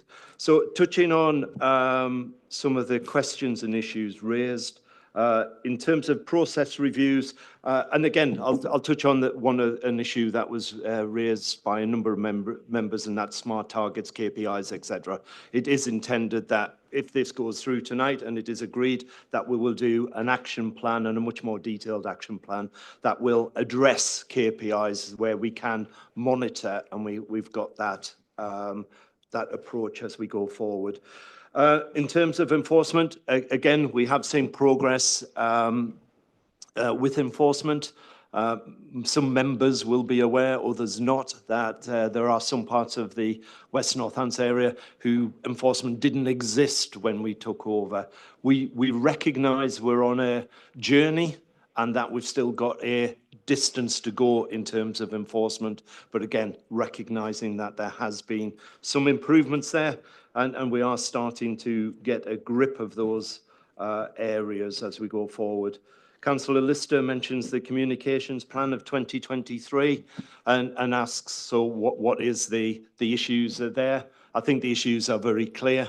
There is still not a consistent approach to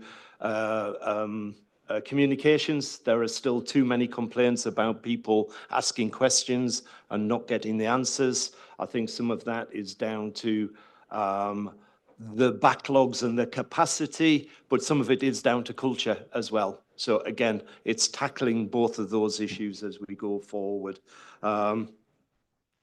In terms of contingencies, again, we are looking at, and as has already been mentioned, the income generated by the planning service this year has been significant.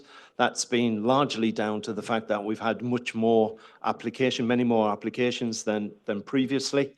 So again, we are getting more income generated. We are thinking that that will level off next year. That gives us the opportunity to again look at things like planning performance agreements and getting those in place, and that's with developers that are then monitored and again achieve a level of service. So we believe that there is income that will be generated that will provide either the contingency needed if we need improvement or extra resource if required. Again, thank you, Councillor Purser. As somebody who's obviously a key member of the committee, your insight, I think, is greatly appreciated. In terms of Section 106, there has been progress made, but there is still some outstanding areas which tend to be the more historical ones. Everything from 2021 going forward is in knowledge and understanding.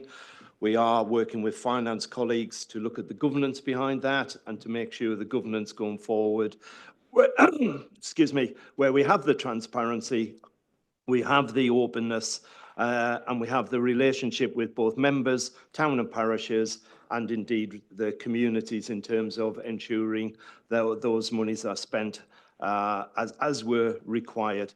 We're also looking at the flexibility of Section 106 going forward. We're also looking at making sure that members are part of the process in the development of the planning applications as they're going forward. So asking the question early, what do we need in your communities to mitigate this development as it goes forward? So making sure there is a clearer line of sight between what members want to see in the area and the mitigations of those communities as we go forward. That will be, again, working with towns and parishes as well as members. We also look at the need for infrastructure. We've got a local plan, as members will be aware, going through. As part of the local plan, there is the need for the infrastructure development, infrastructure study as well, which lies alongside of that. So again, looking at what developments needed and the infrastructure required. We do work closely with the Environment Agency, National Highways, and all of those national bodies in the development of the local plan. We also work with them closely in the applications. Again, there are capacity issues in those areas as well, and some of the delays we do see are down to the consultees that we're dealing with and their ability to come back to us within timescales. So again, there is a capacity issue across the whole system that needs to be reflected and responded to as we go forward. There are huge infrastructure issues within our area, which again is I believe, a real challenge to development going forward. In particular, in this area, we have power as a massive problem. We've been told that will be resolved in 2028. Again, we continue to work with the National Power Grid and government to ensure that that is the timescale and that we find opportunities or fixes as we go forward. Sewage is again a particular issue at the moment. Government have really pushed hard down onto the water companies in terms of how they've been polluting our rivers and our water courses, etc. So again, an immediate response to that has been, okay, well, we'll slow down development and then hopefully we'll catch up at some time. That's not the answer. So again, we're working with water companies to find a more pragmatic solution. So we're doing a lot of work with those national infrastructure areas as a service to make sure that we can continue to grow, but grow at a pace where the infrastructure is there at the same time. Local plan looks at local infrastructure as well.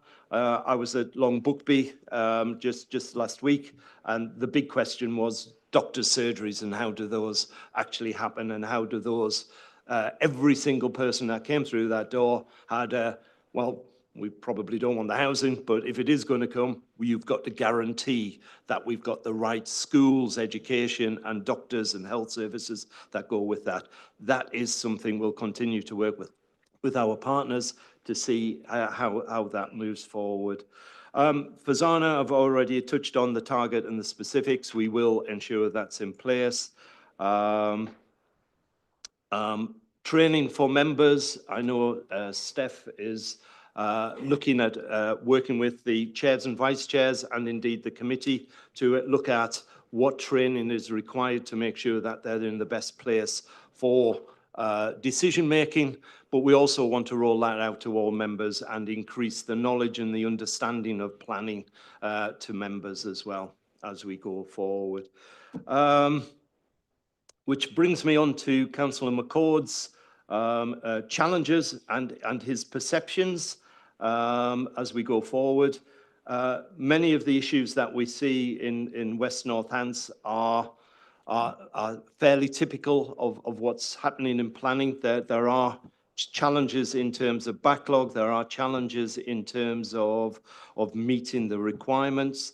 The use of extensions is one which is nationally used, nationally understood. Again, more than happy to sit down with Councillor McCord and look at the numbers. First time I've obviously seen those, so I can't comment. But what I can comment on is that we get over 4,000 applications per year. So the numbers that you talked about in terms of the hundreds in backlog, etc., is probably what I would expect. There are, however, and getting back to the honesty point, we do accept there is significant opportunities to improve the service. That's what I am confident this plan will achieve. We are absolutely clear that there are much more that we need to do in communication. That was a key point that Councillor McCord identified. The communication does need to improve. Absolutely accept that. In terms of culture, again, we will continue to work on the cultures within the area to make sure that relationship with members, with towns and parishes, with residents and developers is a one that we continue to work on, and we get the balance between those areas. I do disagree with Councillor McCord on issues around neutrality. Again, I think there is better flow of information that will resolve the issues around receiving advice. And again, working with democratic services, working with members, I believe that we will move that forward as we go forward. In terms of Section 106, we are also doing a scrutiny review of Section 106. We've got a number of workshops already identified. I believe it's already in the diary, where again, we'll be working with members to go through the processes and where we're at and the timescales involved. And of course, Councillor McCord chairs that said scrutiny committee. So again, an opportunity. I will say to all members that we are committed to getting a service that is best in class. And that's what we will be moving forward, working with our portfolio holder working with members. And again, we value your input into it. I value the challenge as well. I realise that there is some of the areas we will be confident we'll be able to reset or work with members. Others, I think perhaps the perception is such that we will never improve. In fact, thank you, Councillor McCord. I think you accept that you don't think we'll see that. That's what I'll be judged on. Sorry, and that's my end of, and I'll pass over to Tom. I'm happy to be judged on the progress we make, and over the next 8 months, I'll stand here, and again, we'll come up with what we've achieved, and I'll be happy for any member to stand there and on the basis of what we go, tell me why we've got it wrong, or tell us where we want to further improve. So again, I'll throw a challenge back in the spirit of the committee and say, yeah, I'm happy to take that challenge. Thank you. Councillor Manning. Thank you, Stuart. Anything left to say? I'm impressed at the amount of breath you had to get that all out in one go. So fair play on that one. And as for being judged on that, I'm sure Ian's already getting his black cowl out on that front. So anyway, so in terms of the 106 processing, we've just hired 2 more reconciliation officers to hopefully complete S106 reconciliation this year. In terms of software, myself and Stuart had a meeting the other week, and we're going to have a secondary meeting soon with some exciting software which will help with validation and planning application reports. So that one's going to be quite exciting. I look forward to sharing that all with you. I think most of this was covered off by Stuart in that rather large speech. So you beat me to the punch on that front. Where are we on capacity delivery? We have 2 major project officers outstanding and 3 in building control. These are currently filled by contractors with a permanent campaign still continuing. And in terms of performance metrics, I am more than happy and always have been to sit down with members of all parties, and you tell me what metrics it is you wish to see and we will implement them. And as for communication with officers and members of the public and developers, Stuart is aware that from day one, communication has been a big thing that I am a driver of, because any department, slow or fast, it needs to communicate well with people. And we are actually comparable to other unitaries that have gone through LGR. I work with a couple of other authorities, and I can say we are not the worst performing. So take that as you will. And this is a big drive for me. I really wish to see this department improve and thrive. I'm not here to just be a passenger on this. I'm here to drive it. So I ask that you work with me in helping to improve this and not against me. So if any of you have any ideas and anything you think can improve, please reach out to me. Thank you. Thank you, Councillor Manning. Has anybody got any other points to add? Councillor Hasty. Thank you, Chair. I also welcome this report. I also recognise the intense work that the officers are doing on this, with a lot of issues from the past, especially with previous company failures and everything like that. I also recognise the fact that it must be exasperating for them to have this backlog. I have to also say that I do recognise some of the things that Councillor McCord was referring to, and I think it would be wrong of me to sit here and just put my hand in the air and say that I'm happy with this report, because quite frankly I'm not happy with the planning service as it stands at the minute, and I don't mean to bash anyone around. That's not my intention. My intention, I'm very happy to work with anybody to try and improve the situation, because quite frankly, although capacity may be an issue, that's not, when I go out to my wards, local parishes, rural parishes, I do get the situation, as you know, Stuart, and I do have a filter on the language I get back and the language I sometimes refer. We've had some conversations on that front. So it's one of the issues I think is critical is managing the expectations. I have met a resident in my ward that's been waiting for a year for a very simple, what looks to me to be, and to him, a very simple planning application that's taken a year to come through. Now, if that's the case, because that's capacity, that's understandable. But where I've got a problem is the fact that if I then send a request into members' inquiries and say, can you just chase up on this to get a response back? Yes, we've looked into it. It's being progressed and we'll get back to you shortly. As I think I said to you, the idea of shortly to me means tomorrow. The idea of shortly to a geologist could be 30 million years. So we've got to find something in between. It's more about going back to people and saying, there is a problem, we're working on it. It'll take not 8 weeks, but it's going to take 16 weeks. It's that transparency, managing the expectations. And also, I'm not a builder, but I would imagine if you're waiting on things like this, there are severe cost implications of, staffing, when you can deliver it. If you're having to wait for a planning application, if you're trying to do a Power 84 build, or if you're trying to do a development in Whittlebury or whatever. And where I just feel that we need to get is if it's just honesty. It's like, look, we're under the cosh, we'll get it to you, but it's going to take 4 months rather than 8 weeks or 16, whatever 4 months, 16 weeks. Sorry, my math's going wrong again. But if you're basically in the situation where we can go back and say, hang fast, stick with us, and we work with you and the officers, we can reduce the exasperation, reduce the number of members' inquiries, reduce the time that I spent. I think a lot of the officers in the planning service have to spend an awful lot of time responding to say, very sorry, we're looking at this, we'll get back to you shortly. Every time they do that, obviously they're not looking at the thing and they're not getting on, and then it's not shortly, it's longer. So this is not a criticism of the service as such. It's a question of understanding that relatively inexperienced councillors, and certainly relatively inexperienced people out there, have an understanding that this will be done in a set time, and they simply don't understand if it runs over, and all they'd like to be knows is a realistic expectation. Is that fair, Jeff? Thank you. Thank you, Councillor Hasty. To Stuart. Again, a lot of what you've just said there, Councillor Hasty, is communication and good communication. And that is absolutely the priority. And that is something that we absolutely accept needs to improve and significantly improved.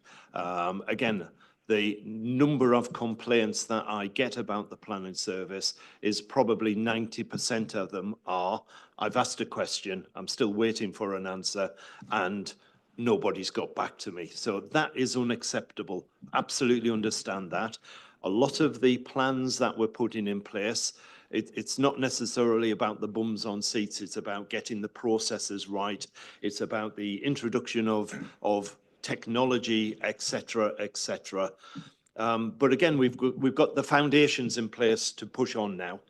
We've got one system in place. A lot of people who went through LGR at the same time of us are still working on multiple processes. We've got no or one agency member of staff in.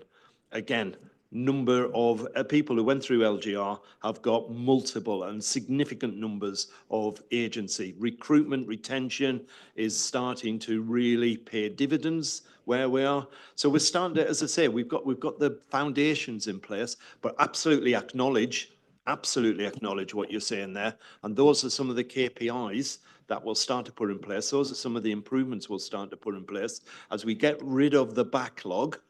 And there are some historic applications have been in the system far too long. We need to get rid of those quicker. So all of these points are absolutely fair and valid. And again, trying to be open in the spirit of that. Those are all of the areas that are included in this plan that we will start to work on. We've already had a number of meetings with the management. We've got absolute acceptance of where we need to look at, where we need to focus. That's reflected in the plan. And again, all of those comments are absolutely valid and absolutely take you on your word there that it's about working with them to improve it. And that's the way that we'll move this forward. So thank you. Absolutely understand where you're coming from, and thank you. Councillor Coos. Thank you. I've never really realized how quickly I can learn about something and still know nothing, really. I've learned so much about planning in the last 10 months. It's incredible. I never thought I would ever have that. And I think every one of us as a councillor should have, well, in the cabinet particularly, we should have a bit of planning under our portfolios because it all comes across. and in particular with the amount of development going on, I do feel like a lemon that's been squashed in a vice with all the parish councils coming at me with the requests, you know, why haven't we heard, why haven't we heard? The residents are coming at us with questions as well, and I really appreciate that coming together as one council. You haven't had just a bit of paper where you joined up. You've had to merge all the portfolios, or sorry, all the portfolio areas from 2 different councils across adult social care as well as public health and across the planning. And it's really, really difficult. So I really appreciate the amount of work that has gone on and the dedication the officers have given to bringing this together. And I am absolutely thrilled at this plan coming together so long as it works. Thank you very much. Just very quickly, and thank you for that. And again, the work we're doing with the towns and parish councils, I know Steph has a monthly surgery with towns and with town and parish councils now, again, to help and assist that whole process. I do know those are really well attended. I think the last one that was held, there were 9 parishes came along. We're doing work with Councillor Hasty in terms of the town and parish charter. Again, what does that, how can we work collectively together with, and I know that is really starting to gain some traction. There is monthly surgeries available to ward members as well. I don't think those are actually abused as much as we would like and encourage members to use, but that facility is still there. So again, we're starting from a base where we want that communication. We're open to that communication, but we know we've got to improve on a lot of these areas. As I say, we are on a journey. We have made good progress and we've got a solid foundation, but we still need to do a lot of work to get to where we want to be. Never mind where you guys want us to get to. So we're on the same page, I think, is what I'm saying. But thank you for your kind words. Thank you, Stuart. Any other points around the table? On that point, then we'll take that forward to a very thank you for everyone for the feedback from opposition members, Councillor McCord as well. There was some key parts of the administration's priorities about transparency, accountability and openness. And I think we've heard from everyone in Cabinet and colleagues that that needs to be improved. And if we communicate for one and tell people where we're at and what we're doing, there's even better if questions to come. But regular updates to this place and maybe the full council on our progress to this rather than receiving criticism would be really, really welcome. I know from personal experience, it's one of the reasons I stepped forward into public office to challenge perception, and having seen that from a customer basis, I wasn't very happy, and getting hold of a service when you're spending interest on development money and then taking your own money back out of the bank while you keep going and going and going and not getting a response is frustrating. You want to change things, and we're in the seat where we are changing things. So I hope to see these improvements come forward. Can I have a proposer from the floor? Councillor Butler, seconded Councillor Stansfield with a vote, please. Thank you. That's passed.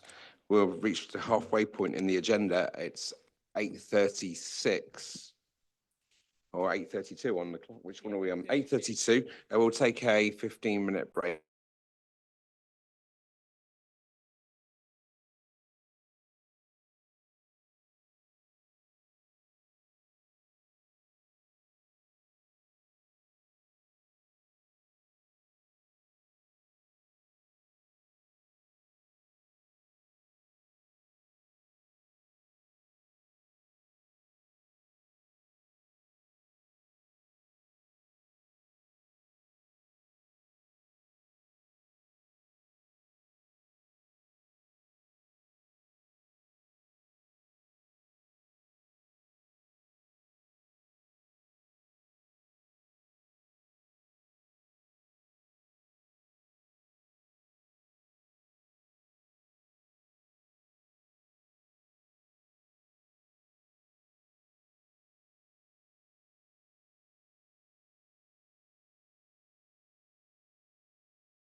Hey, item number 10. So we will resume the meeting of Cabinet. Time is 20:51.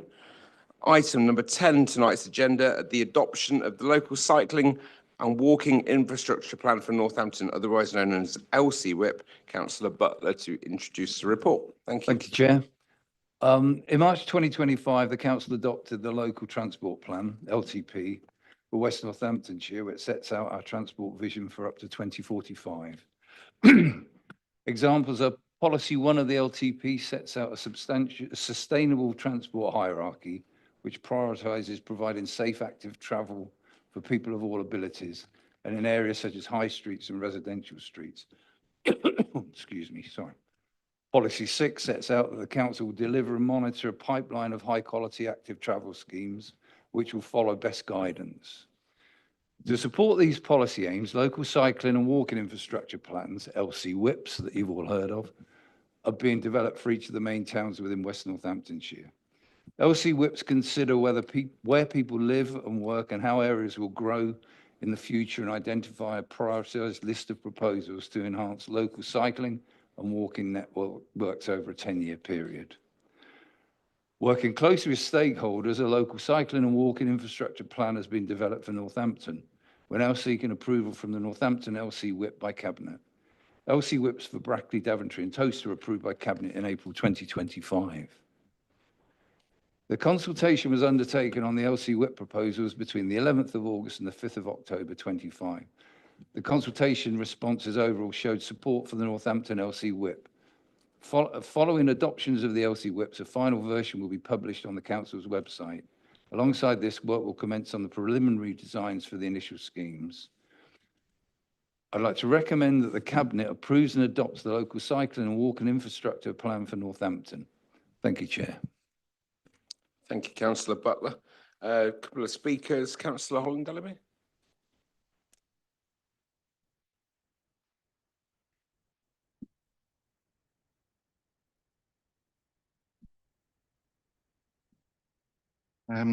Recognise how much time and effort has been put into this plan by not just council officers, but also from our partners. I welcome the plan that we've actually got something in place now. When you look at some other towns and cities and how far in advance they are, like Leicester, it's good that we've actually got the basis of something in place to roll out. My chief concern is where we have to basically try and put things in retrospectively where we've made mistakes in the past. And I note that a lot of the proposals are along main roads and there's concerns about safety for cyclists. Walking is another issue where sometimes the wish routes are clearer to pedestrians than planners.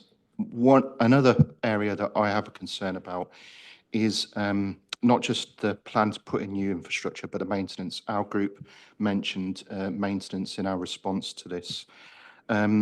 If you look in my old ward and near my old ward, we've got infrastructure that was rolled out a number of years ago by the old county council. Lovely places, good locations. The problem is we're not always great at maintaining those facilities. So my urging is, as part of this ongoing transformation process, that we also look at the ongoing maintenance. Because, for example, along the A45, which is one of the key access routes for people from the east side of town into Brack Mills, the cycling paths were obscured by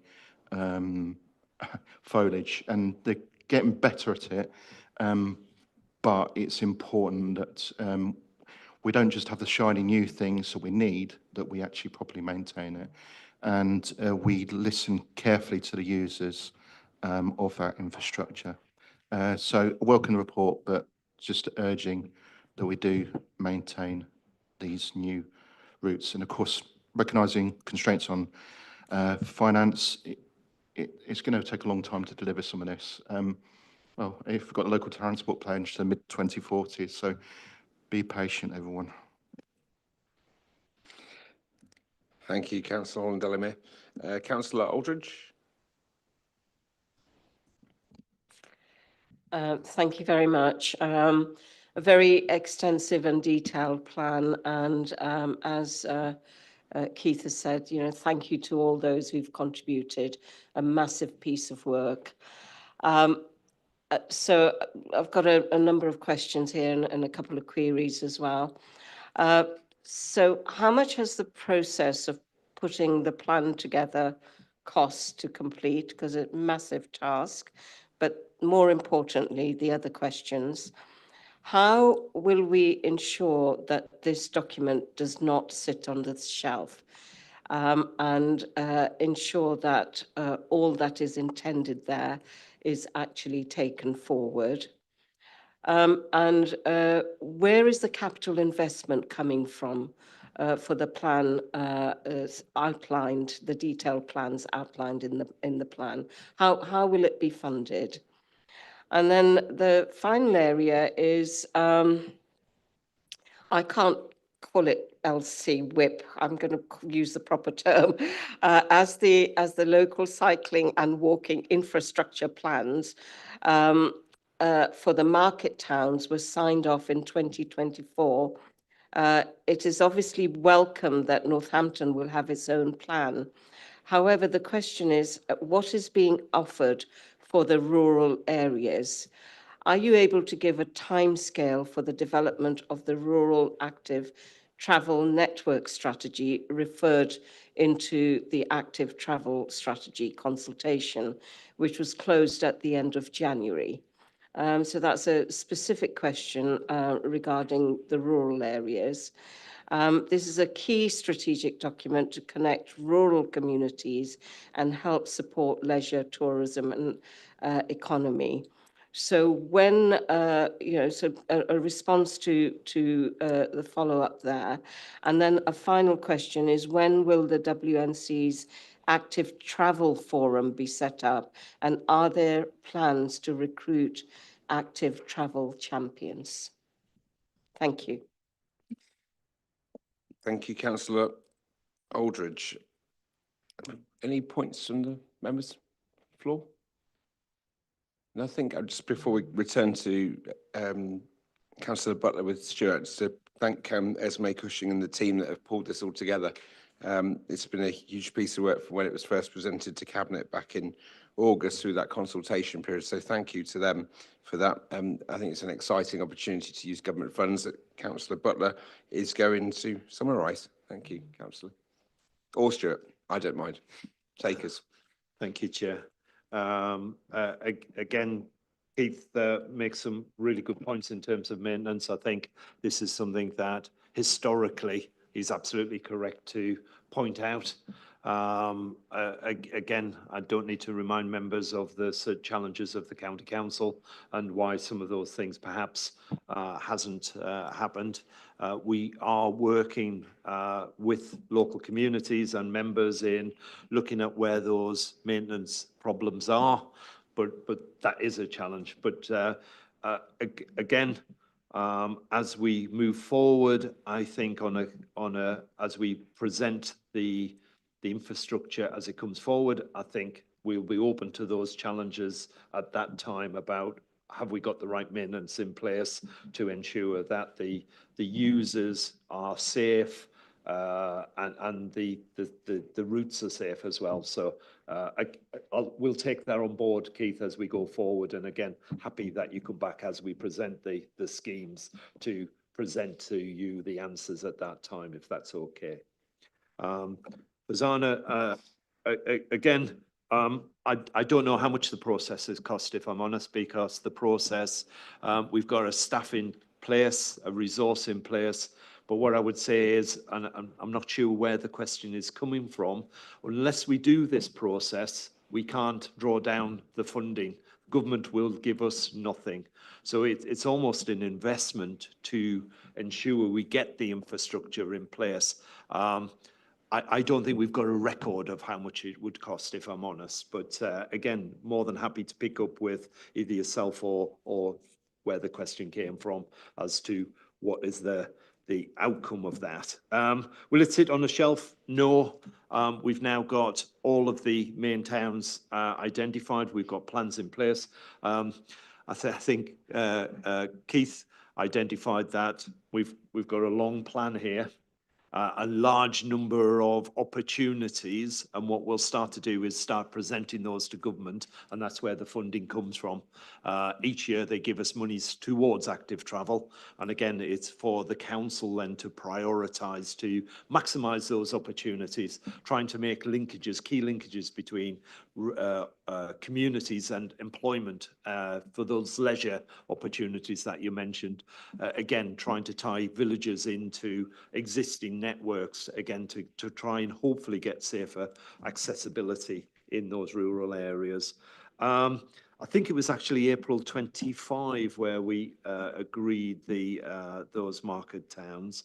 I will come back to you in terms of the rural plan and the forums, if that's okay. I just don't have that with me, so therefore we will present that back to you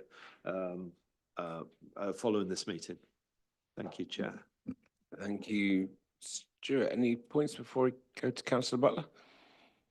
Thank you, Chair. I am engaging very much with the outlying towns and villages. Sorry, I've got a croak now. Sorry. There are issues with thank you. We all want to hear what you have to say, Richard. Thank you. Yeah, I forgot what I was saying now. Yeah, well, you do engage with Brackley, Sorisham, we're quite in with, they're looking for an LC, for a cycle way down the A43. I forgot the road number, I only live next door to it. Unfortunately, HS2 is stopping a lot of development down in the south of the county. It's taking up so much of the land. We're talking to Toaster, we're talking to Councillor Little, who's here, who's about starting to talk to it. So we are engaging very much with the outlying villages and towns. I've got an appointment to see Daventry. I'm not even sure who yet. I'm waiting for them to come back, but to talk about their LC whip. So we are moving out that way. We're not ignoring the countryside. Thank you. Thank you, Councillor Butler. And just if I might add, the Daventry Town Council read the report at one of their recent meetings, and I know they're talking amongst members on the consultation. So I know your engagement was well received there on the subject of potholes and other matters as well a few weeks ago. So I'm sure they'll be pleased to see you again. If we are all done, I'm conscious of time ticking on and members looking at watches, so we'll take a vote on this with a proposer from the floor. Councillor Manning, seconded Councillor Hasty, in a show of hands. And thank you very much. Okay, item number 12, because we moved 11 forward. Make sure that's correct. Yes. Housing adaptations policy, Councillor Hasty to introduce the report. Thank you, Chair. So, colleagues, councillors, members of the public, officers, this report seeks Cabinet approval for an updated housing adaptations policy for West Northamptonshire. At its core, the policy is about one simple principle: that people should be able to live safely and independently in their own homes. For many residents, particularly older residents and those living with disabilities, relatively modest adaptations, things like accessible bathrooms, ramps, lifts, or home alterations, make the difference between remaining in their home or facing hospitalisation, institutional care, or unsuitable housing. However, since the service was designed, demand has risen significantly, our population is ageing, needs are becoming more complex, and the construction costs have increased sharply. At the same time, national expectations have evolved. The local government and social care ombudsman has made it clear that the adaptation services must be fair, transparent, and tenure neutral. Our existing policy was approved in 2021. It has served us well, but a review of the past 5 years shows clearly that the system now needs to be modernised. So why is change needed? Three main issues have emerged. First, demand is rising rapidly. More residents need adaptations to remain safe and independent at home. Second, costs have increased significantly. In some cases, the statutory disabled disabled facilities grant cap of £30,000 has meant essential adaptations simply could not proceed. And third, gaps in eligibility. Our review showed some residents were falling through the system entirely, including veterans and people with exceptional circumstances, and this is not acceptable. So what does this new policy do? The updated policy introduces a more modern, flexible and equitable framework. Key changes include a fully tenure-neutral approach, ensuring residents receive equal access to adaptations regardless of whether they are council tenants, private renters or homeowners. Introduction of a new discretionary grants, including a service fees grant to reduce financial barriers, a new Armed Forces Adaptations Grant supporting our commitment under the Armed Forces Covenant, and clearer and more transparent decision-making processes aligned with Ombudsman guidance. Importantly, this facility does not change statutory eligibility for disabled facilities grants, but it allows us to use our discretionary powers more intelligently to support residents whose needs fall outside rigid statutory rules. Financial and systems benefits. The policy is not only about fairness, it's also about good public service economics. Evidence shows that housing adaptations deliver around £8 in wider system savings for every £1 invested. They reduce hospital admissions, they speed up hospital discharge, they reduce pressure on adult social care. In other words, keeping people safe in their own homes is not only the right thing to do, it is the financially responsible thing to do. This policy will be delivered using the Better Care Fund Disabled Facilities Grant and Housing Revenue Account resources with strong monitoring in place. The strategic benefits are that this policy also supports several wider priorities for the Council. It reduces the health inequalities, it supports vulnerable residents, improving community well-being and strengthening our partnership with health and social care. It also reduces legal and reputational risk by ensuring we comply fully with Equality Act duties, national guidance and Ombudsman expectations. Conclusions. In simple terms, this policy modernises a vital service so it can meet the needs of residents today and in the future, and it ensures fair access across all tenures, fewer residents falling through gaps, better value from public funding and stronger outcomes for some of our most vulnerable residents. This is a practical, responsible and compassionate reform. For those reasons, I'm pleased to recommend the Cabinet approve the updated housing adaptations policy and the delegated authority arrangements set out in the report. Thank you, Chair. Thanks, Councillor Tahiti. Councillor Lister? No. Councillor Purser?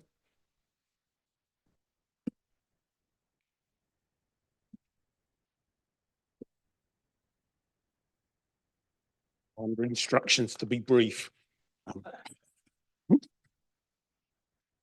There was a really good scrutiny session on this, which very much welcome and I appreciate. And I think there's some useful discussion took place. So Louise Casey last week identified that nationally, there's an average wait of 375 days for adaptations.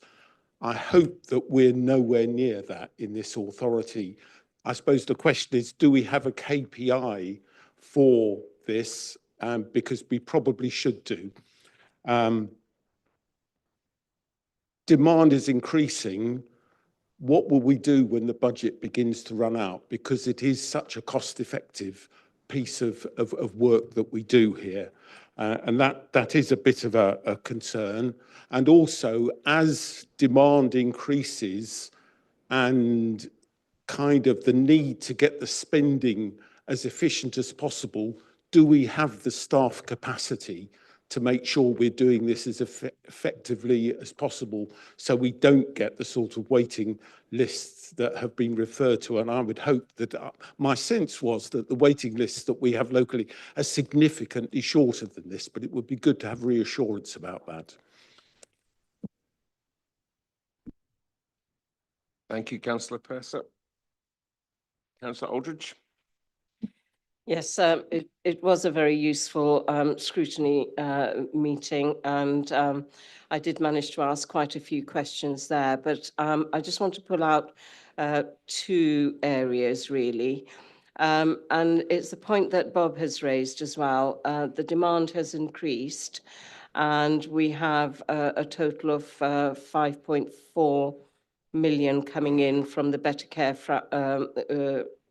Fund and from the HRA. So what happens when the demand is such that we cannot actually deliver on the needs of the people? How do we go about addressing that? And then we do understand that there's a need for means testing in this area. So what support will there be available for applicants who may be in a position where they need practical support to apply? And we know that a lot of charities and organizations actually provide that kind of support.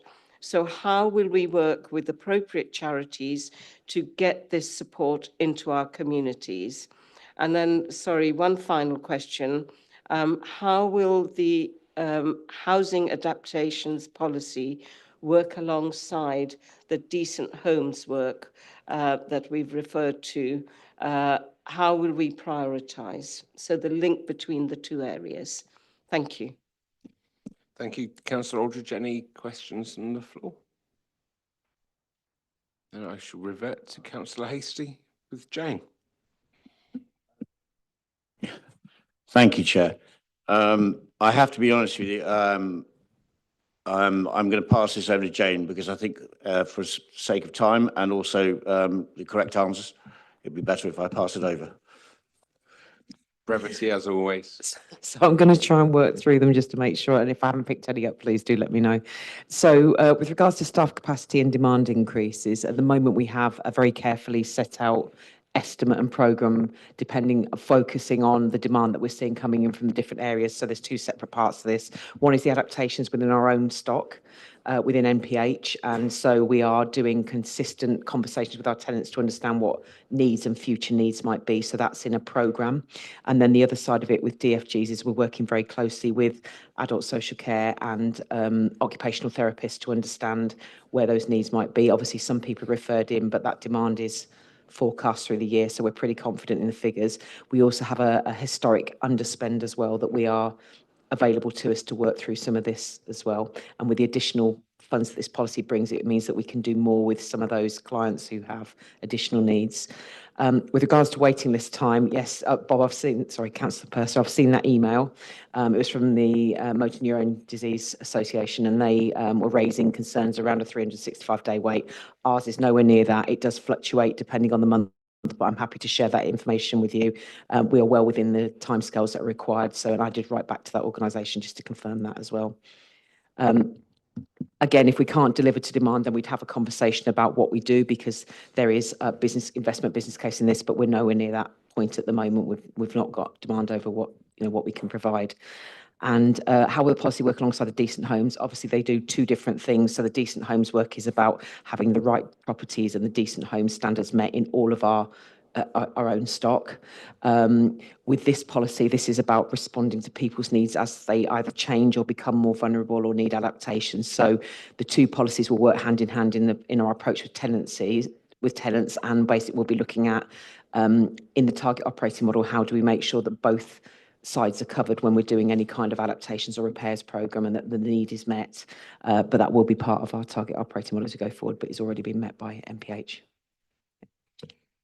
Sorry, could I just ask the question about working with charities who support people with their application? Yeah, apologies, I've written that down. So at the moment, we obviously work with charities and organisations regularly, either through MPH and through our own programmes. We have a number of charities that we either contract or we work with where we have referrals in and out. That is currently working. If there's a specific charity that you're concerned about, then please do let me know. But other than that, we will, as we're building our prevention model, which Vicky Rockall and her team are working on at the moment, we are including and involving the voluntary sector in those conversations to make sure, and our housing colleagues are part of those conversations as well around that model.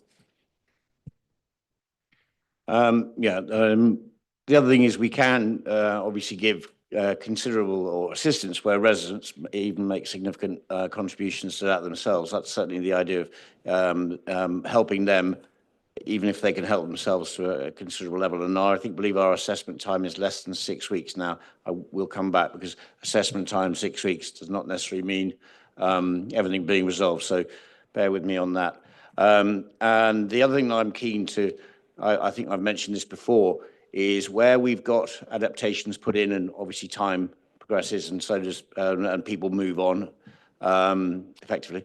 When those adaptations are no longer required, it is it's of interest to me to see how that we utilise those assets.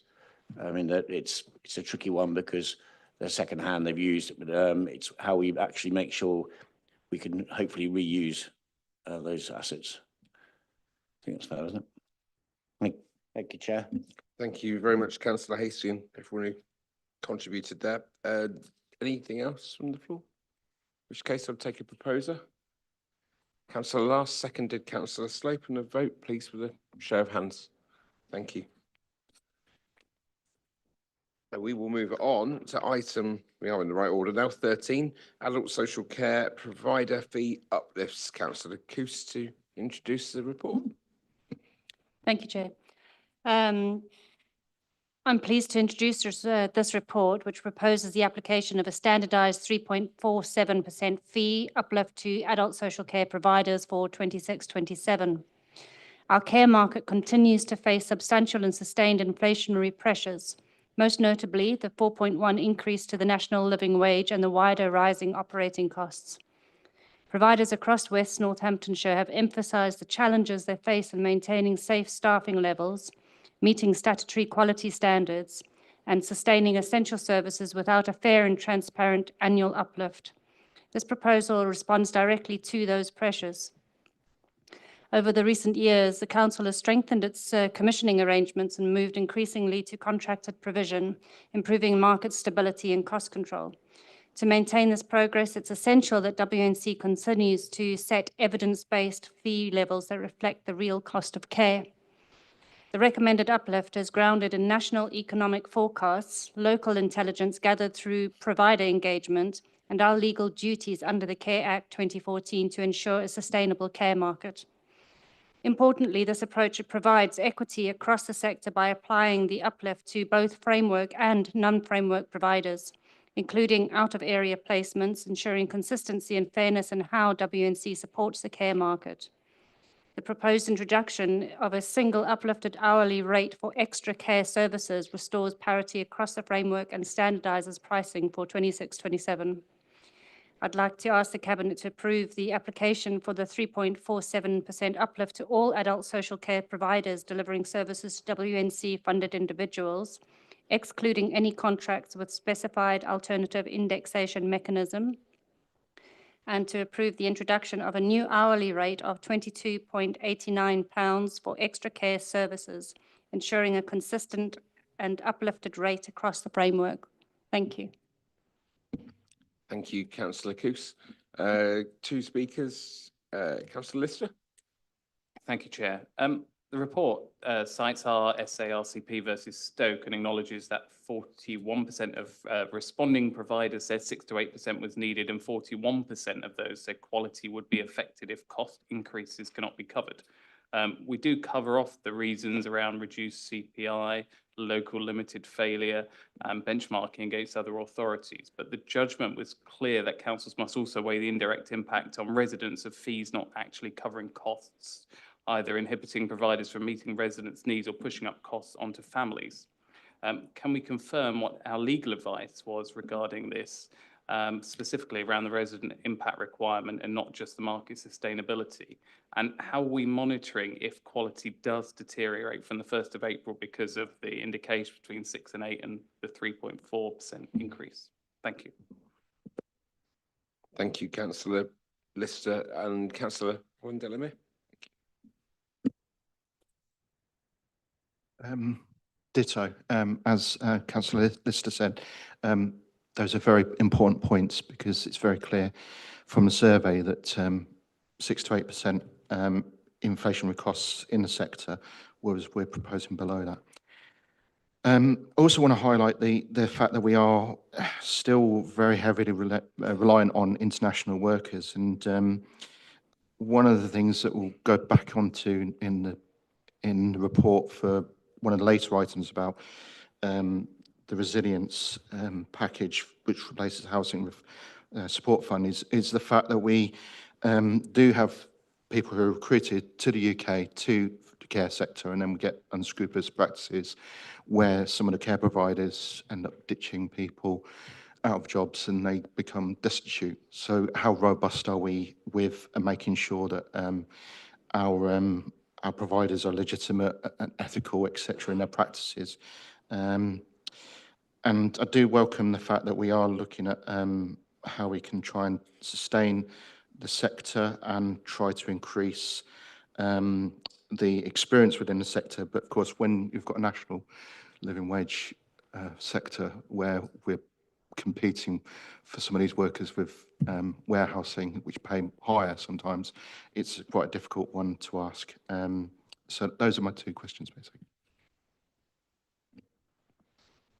Thank you, Councillor. Any questions, points on the floor? Okay, Councillor Coos and Mel, and over to you.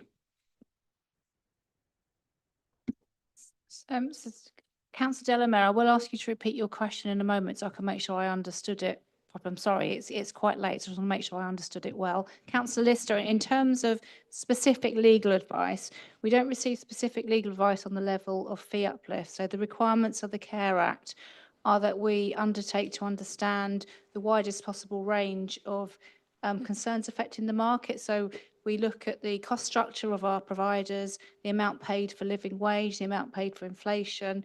We consider the open book process that we have with our providers. So that's how we take into account all of those factors to consider the cost of care.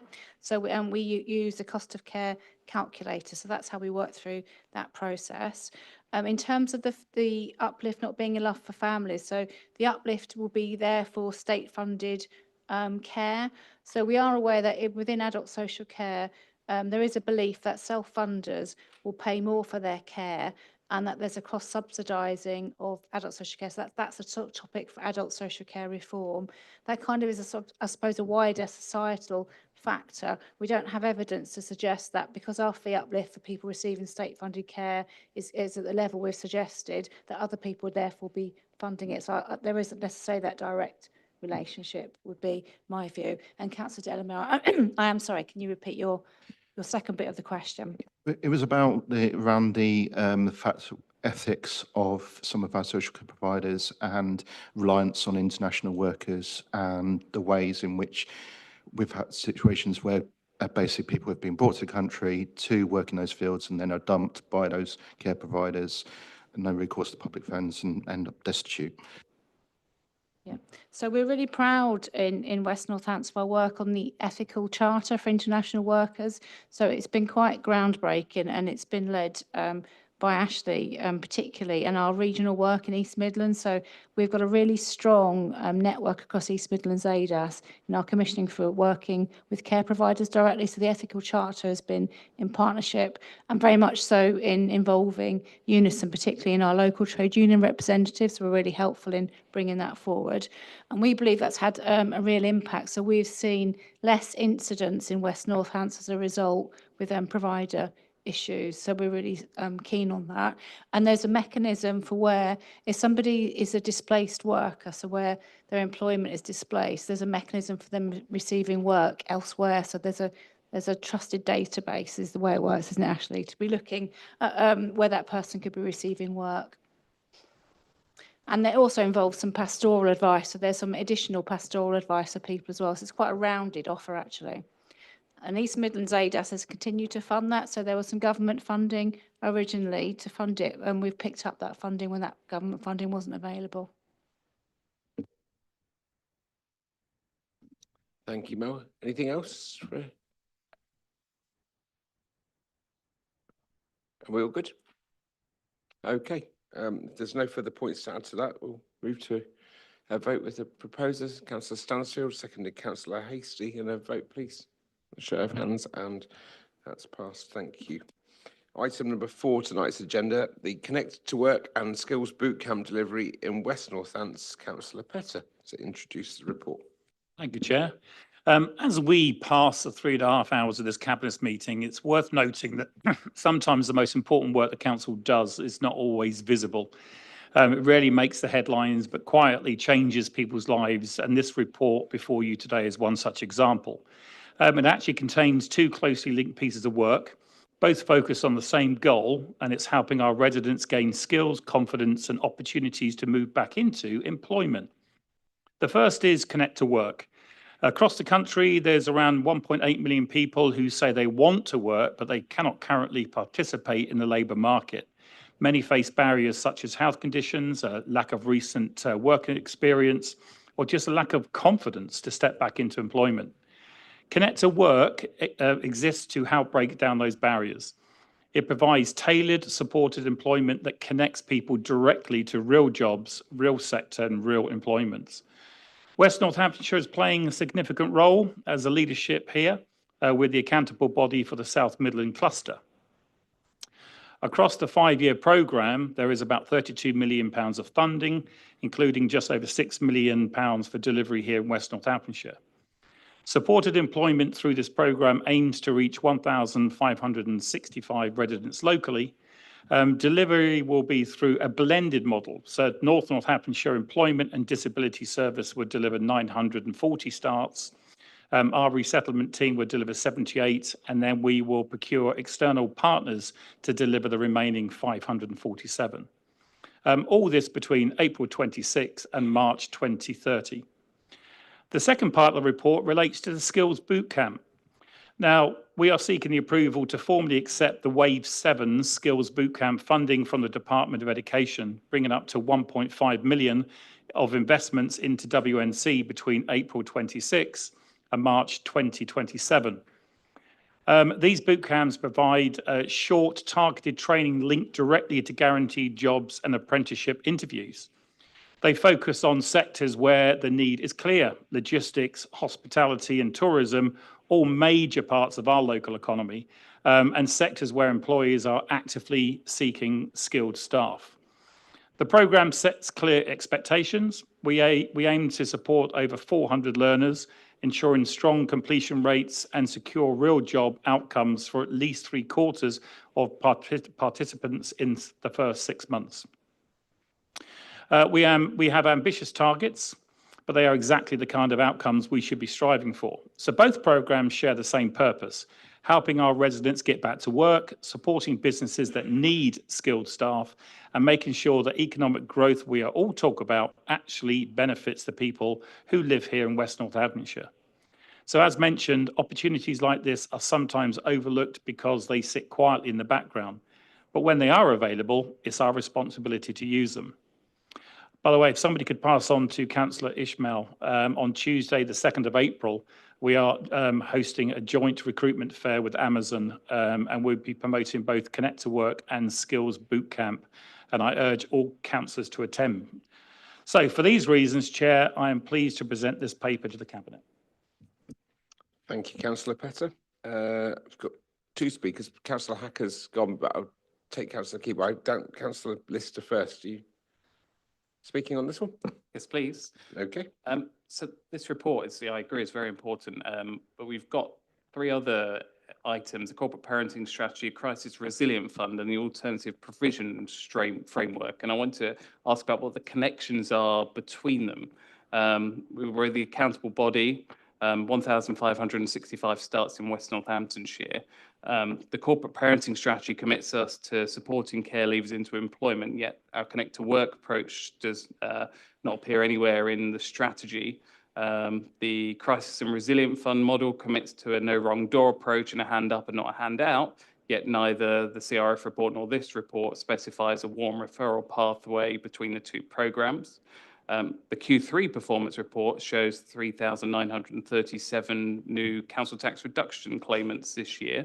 A lot of those will obviously be at working age, yet there's no systematic referral pathway.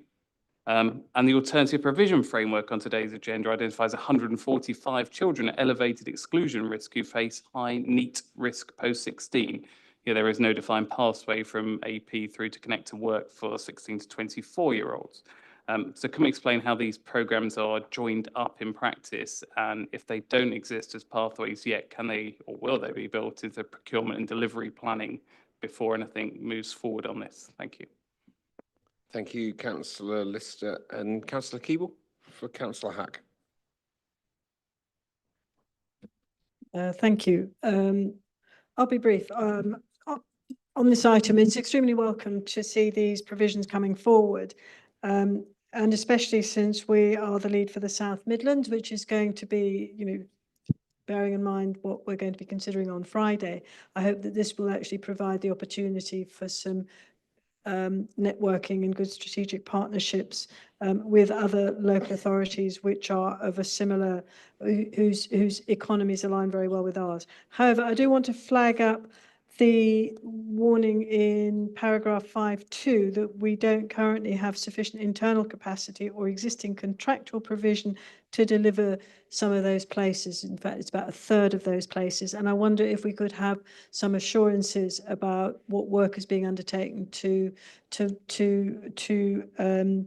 identify those partners, particularly as we are sort of 1 year into the programme, as it were. And finally, I also wonder how this is going to be tracked, and if we're going to have this coming up in the One West Northants monitoring, or if there's some other way that we can check that it is actually on target, because it's going to be important both for the benefits of the public, but also in terms of our relationship with our partners who will be hoping to form presumably a strategic authority with it at some stage.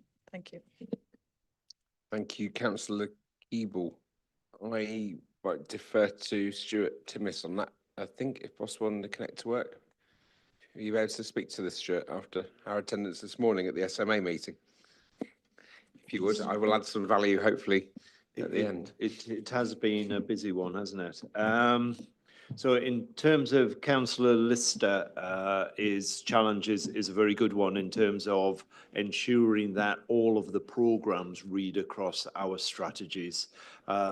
Sometimes the timing of the funding makes it difficult to articulate the linkages. The boot camp is something we've just been notified of. The Connect to Work, again, has been quite a recent development in terms of the amounts of money, etc. We do work across, obviously, our systems in terms of the identification of the individuals, so working with the Job Centre Plus and education in terms of those people who are in there. I think there's more we could do on this, if I'm honest. In response to, will we wait until those pathways are in there? We've already started. We've already got 300 people who are already on the programme, and therefore already going through and benefiting from the skills, etc. That will get them into the employment. That will start to see some of that resilience, etc., to come to fruition. So whilst they're not specific or I think it is there are linkages there, but again, I take that challenge, and I think that's something that we will take back. And again, it's a good challenge, and I think something we need to ensure is more clear in our strategies as we go forward. In terms of monitoring, this is a contract with DWP, and therefore it is monitored. We have got specific targets that we will have to meet in order to justify the spend, etc. So absolutely, the monitoring is there. It is monitoring we have to send back to central government. Will it be part of the performance as we go forward? Again, that's up to members to decide whether that's, but we'll certainly be happy to supply a quarterly feedback on how we're doing, etc., regardless of whether it's part of the corporate or not. In terms of the delivery, again, talking to the team, I think we're confident that there is capacity in the system to get partners involved in this. We've just got to go through that process now of making sure that that's in place quickly, and we're already looking at that. I'm again confident that that will be the place, but we can always look back at how we're delivering the first wave, if they like, and again, working with universities, etc., see how that can be panned through. So again, I think more to work to be done on the strategizing, but in terms of the monitoring and the capacity, I'm fairly comfortable we will meet the targets as requested. Yep. Thank you, Stuart. There's no other comments from the floor. Back to James. Thank you. Yeah, thank you, Chair. I think Stuart kind of answered a lot of those questions there, and we are actually going through the process of actually looking at the capacity to work with us at the moment. So we can certainly feed back the type of people that we're actually going to be accepting. So, it's a great thing to go with, and it's a great thing to have. As I said, I actually went to the meeting today and where this was spoke about, and it's a really exciting thing to give people the opportunity to get back into work, which is a real difficult thing for a lot of people out there. So, yeah, thank you very much, and I put this paper to the Cabinet. Thank you, Councillor Petter. If there's no other points, we'll take that to a vote, please, with a proposer from the floor. Councillor Coos, seconded. Councillor Slope, and a vote, please, with a show of hands. Thank you. Okay, item number 15 on tonight's agenda. There are just two more to go. Item 15, the Crisis and Resilience Fund, CRF, 26 to 29, proposed local delivery model for West Northamptonshire. Councillor Hasty. Thank you, Chair. So the Crisis and Resilience Fund, the CRF, briefing for fellow councillors and Cabinet and members of the public. I don't see any left, that's fine. Please note, this is not confirmed, please note, I'll start that all again. Please note, confirmed allocation not yet published by Department of Works and Pensions. All areas affected by this are in yellow. These will be amended once known, and that's in the report in the Cabinet papers. So the purpose, this report sets out West Northamptonshire Council's proposed delivery model for the new Crisis and Resilience Fund, CRF, covering 2026 through 29. The fund replaces the Household Support Fund and discretionary housing payments, creating a multi-year national scheme for crisis support and financial resilience. The strategic context of this is that the CRF represents a shift in national policy away from repeated short-term crisis funding towards a more stable 3-year programme. It allows councils to move beyond purely reactive support and instead combine immediate help with longer-term prevention.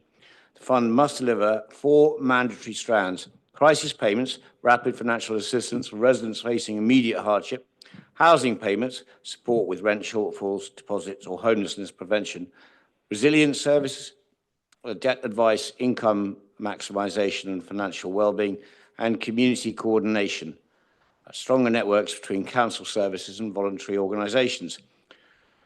West Northamptonshire track record. So WNC already has a strong delivery model through the Household Support Fund, and under HSF we delivered £7.13 million distributed, 418,551 awards, 298,949 households supported, 387,000 additional income gained for residents, and £1.16 million of fuel debt written off. Alongside this, we built important infrastructure, trusted referrer networks, community larders and welcoming spaces, energy advice and money support services, strong partnerships with the voluntary sector. And this experience gives us confidence and credibility in delivering the new fund effectively. So coming on to the proposed delivery model, the proposal essentially builds on what already works while strengthening prevention. Crisis support. So we're looking at fast financial assistance delivered quickly where residents face immediate hardship, and streamlined application process with trusted partner referrals. 2, the housing stability, replacement for discretionary housing payments, help residents remain in their homes through support such as rent deposits, rent shortfalls, moving costs and homelessness prevention. 3, financial resilience. This is the core of the programme, focus on tackling the underlying causes of hardship, which is debt advice, energy support, income maximisation and financial guidance. And the aim is not just to resolve a crisis today, but reduce repeated crises tomorrow. So that brings us on to community coordination, strengthens the network of community support across West Northamptonshire, voluntary sector partnerships, community hubs, local area partnerships and advice services. Funding, as I say, not to be confirmed yet, or had to be confirmed yet, indicative funding is expected to be around £4.6 to £4.7 million per year. Across 3 years, that equates to approximately £14 million in support for residents experiencing financial hardship. Funding is ring-fenced with administrative costs permitted within the grant, and the governance and delivery of this is operational decisions will sit with the Head of Community Safety, Engagement and Resettlement, working with the Director of Communities. Delivery will involve close collaboration between communities, public health, revenue and benefits, voluntary and community partners. The council must also submit a 3-year delivery plan to the Department for Work and Pensions by July of this year, 2026. So the overall assessment, this fund provides welcome stability compared with the stop-start nature of previous crisis funding. It allows the council to retain rapid crisis support while investing more in prevention and resilience. And ultimately, the goal is quite simple: to ensure residents facing hardship receive immediate help while building the financial resilience needed to avoid future crises. And I recommend this paper to Cabinet. Thank you, Councillor Hasty. That was really detailed. 2 speakers. Councillor Keeble.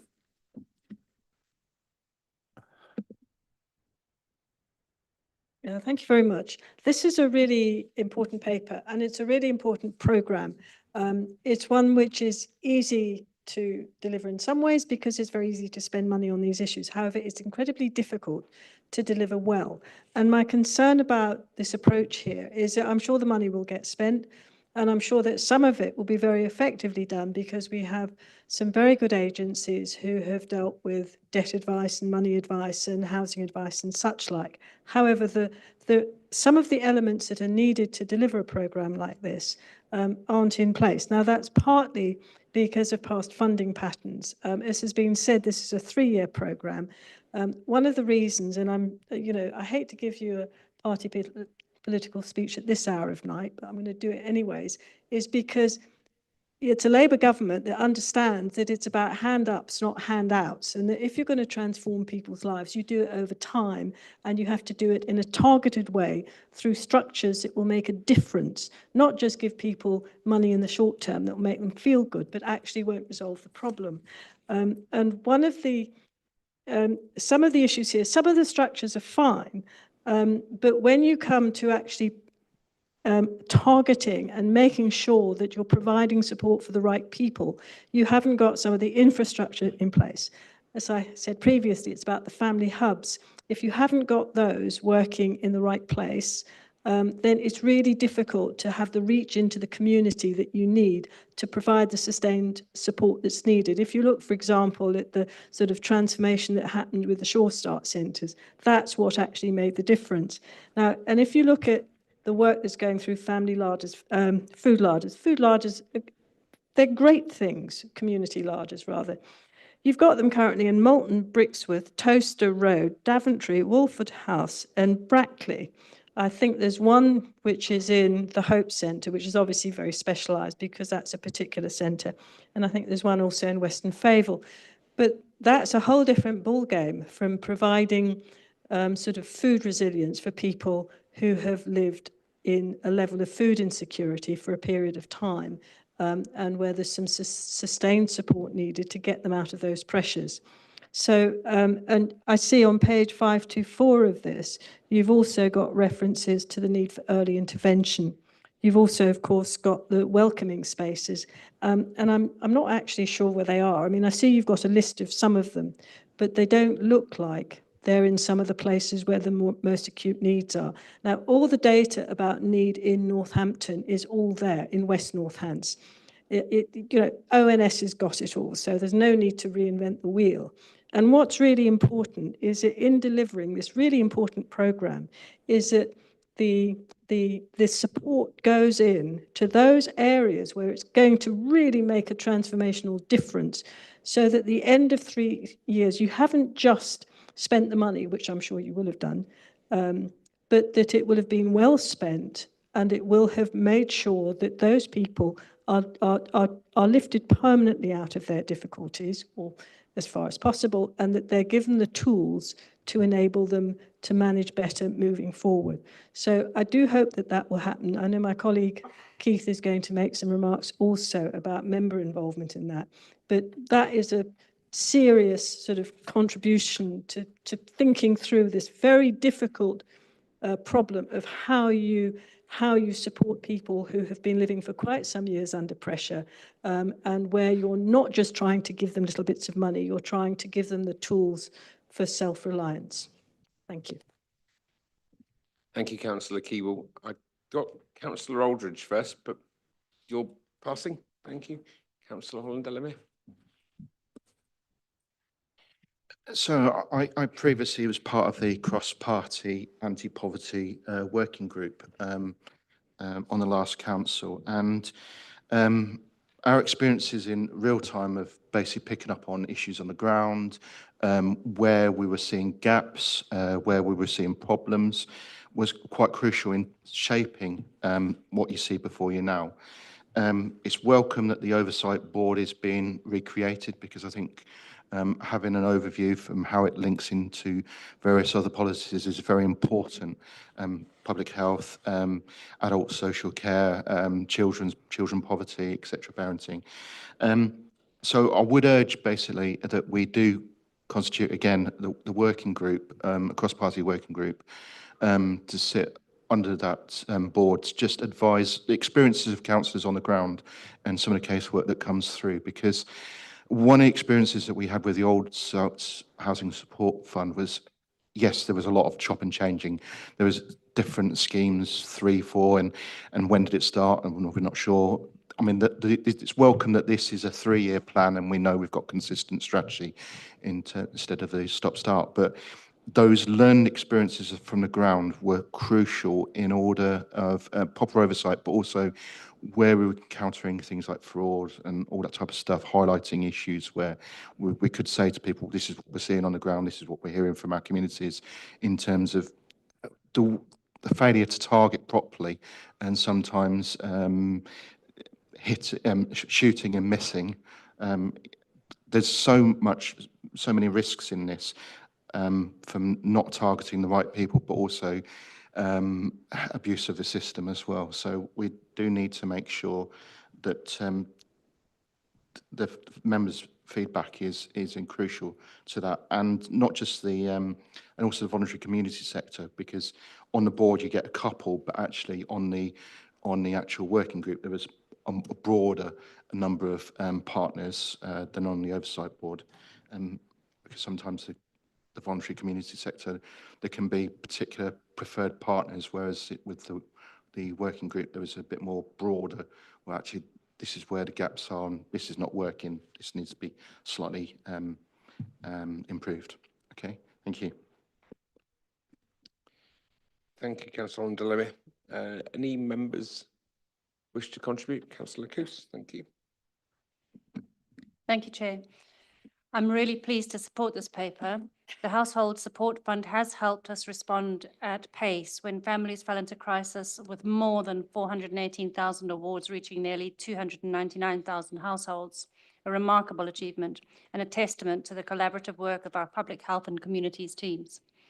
The transition to CRF outlined in this thoughtful and evidence-based approach builds on that foundation, and the opportunity to move from annual uncertainty to a 3-year framework focused on long-term resilience is very welcome. From a public health and adult social care perspective, this is an incredibly important thing to do. Income, housing, food security, and energy security are key building blocks that, when absent or unstable, have direct consequences on health and adult social care need. They drive poor health, accelerate loss of independence, and increase demand on services that are already under significant pressure. If we want fewer people reaching us in crisis, we must invest in catching them earlier, and that is exactly what this approach enables. I'm also glad that this paper is honest about the people who are the hardest to reach: older adults, disabled people, carers, and those facing sudden life changes. It is important that crisis response is supported by access to wraparound services if it is to work for those with the most complex needs. This is the right direction. It keeps dignity at the centre, it is grounded in evidence, and it recognises that financial hardship is, at the core, a public health issue as well. I'm happy to support it. Thank you. Sorry to turn that off. Thank you, Councillor Coos. Anybody else? Okay, so I'm up back to Councillor Hastie. Jane, either or. Yeah, this one I will pass back to Jane, because there it is I don't have the knowledge yet to answer it well enough, and so much better. But because basically it's the complex way of lapse and then members' involvement and cross-party, all of which I'm very happy to look at. But I don't want to go just bouncing through the flowers and offering a lot of stuff and then not being able to deliver it. So I'm going to pass it over to Jane. And also, Sally, I probably would need you to repeat your questions, because I never watch Labour Party political broadcasts. Yeah, just to assure members, this is part of a much wider programme of work. So whilst the Crisis Resilience Fund is one response, we're also looking at how do we work with our physical hubs, so not just family hubs, but those wider hubs such as libraries, community centres, the community spaces that MPH owns. So we're doing a full review on all of that work, how we work. Alongside that, there's obviously a programme that we work with voluntary sector and community sector on, and that's all been built into it. And then obviously there's the part around supporting individuals. We're not there yet with it. You know, at the moment, we're trying to work through what does that programme, what does that full prevention model look like when it's all joined up together. And as part of the setting of the target operating model for housing, it's really important that we understand the importance of the safe and quality housing within that as well. So we're working through all of that at the moment as part of this programme. Clearly, absolutely take the point about resilience and ensuring that there's longer term programmes and working with people over a long term basis. And that sits alongside some of the work we're doing around homelessness and getting in earlier and getting earlier upstream with people to make sure that we're solving some of those wider issues. So happy to walk any members through it at any point of the work we've done so far and take input from that. I will take back your point to discuss with Vicky Rockall as the Head of Community Safety and Engagement around the group that you had, because I want to check in on the work we're doing with the LAPS and how that will respond to it as well.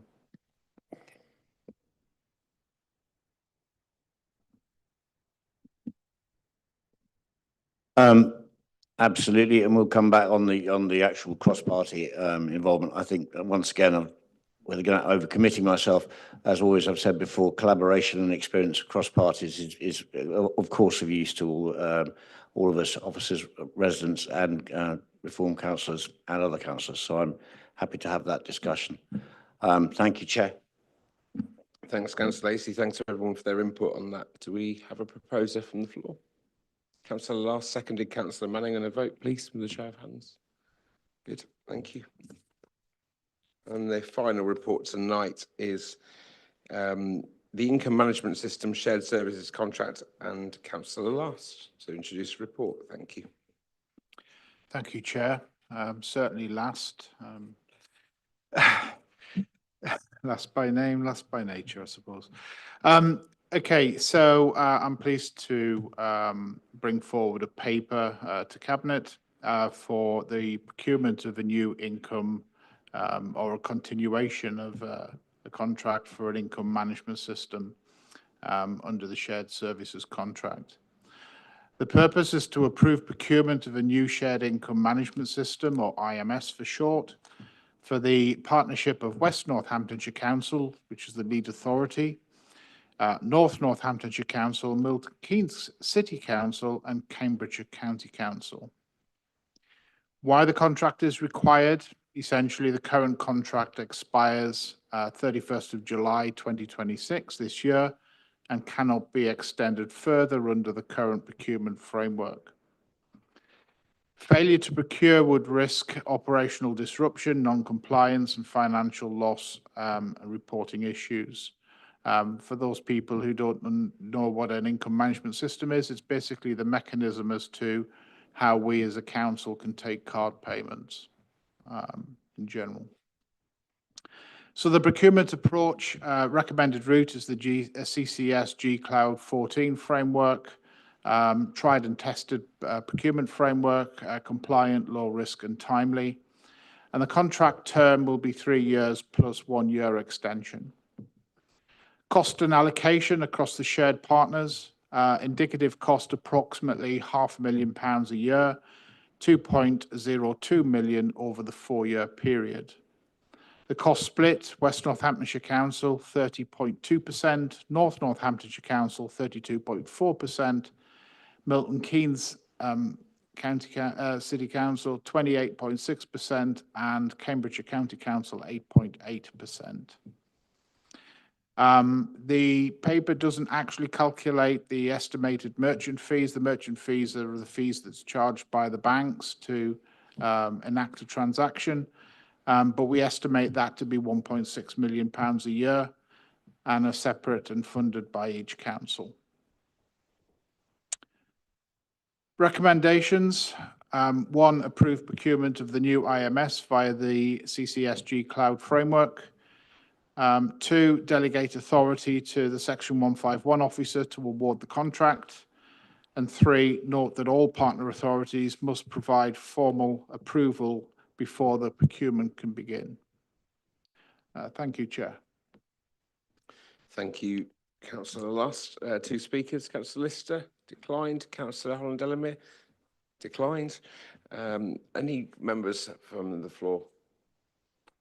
I think I'm just going to, just for the point of clarity, to Councillor Last, I've requested some info on the merchant fees, the percentages, and they were forthcoming and answered the questions when we first read this paper. So absolutely competitive. It looks like large amounts of money when we realise what our turnover is by these very means. It's huge, necessary, and stacks up to scrutiny. So I'm sure it will, if necessary, go before place and resource if it hasn't already. No other points from any members? I think this is standard business. To sum up, please. Thank you, Chair. Yeah, it's the recommendation to for Cabinet to take this paper forward. Okay, and we'll take that to a vote with the proposer, Councillor Hastie, seconded Councillor Last, and a vote, please. All done.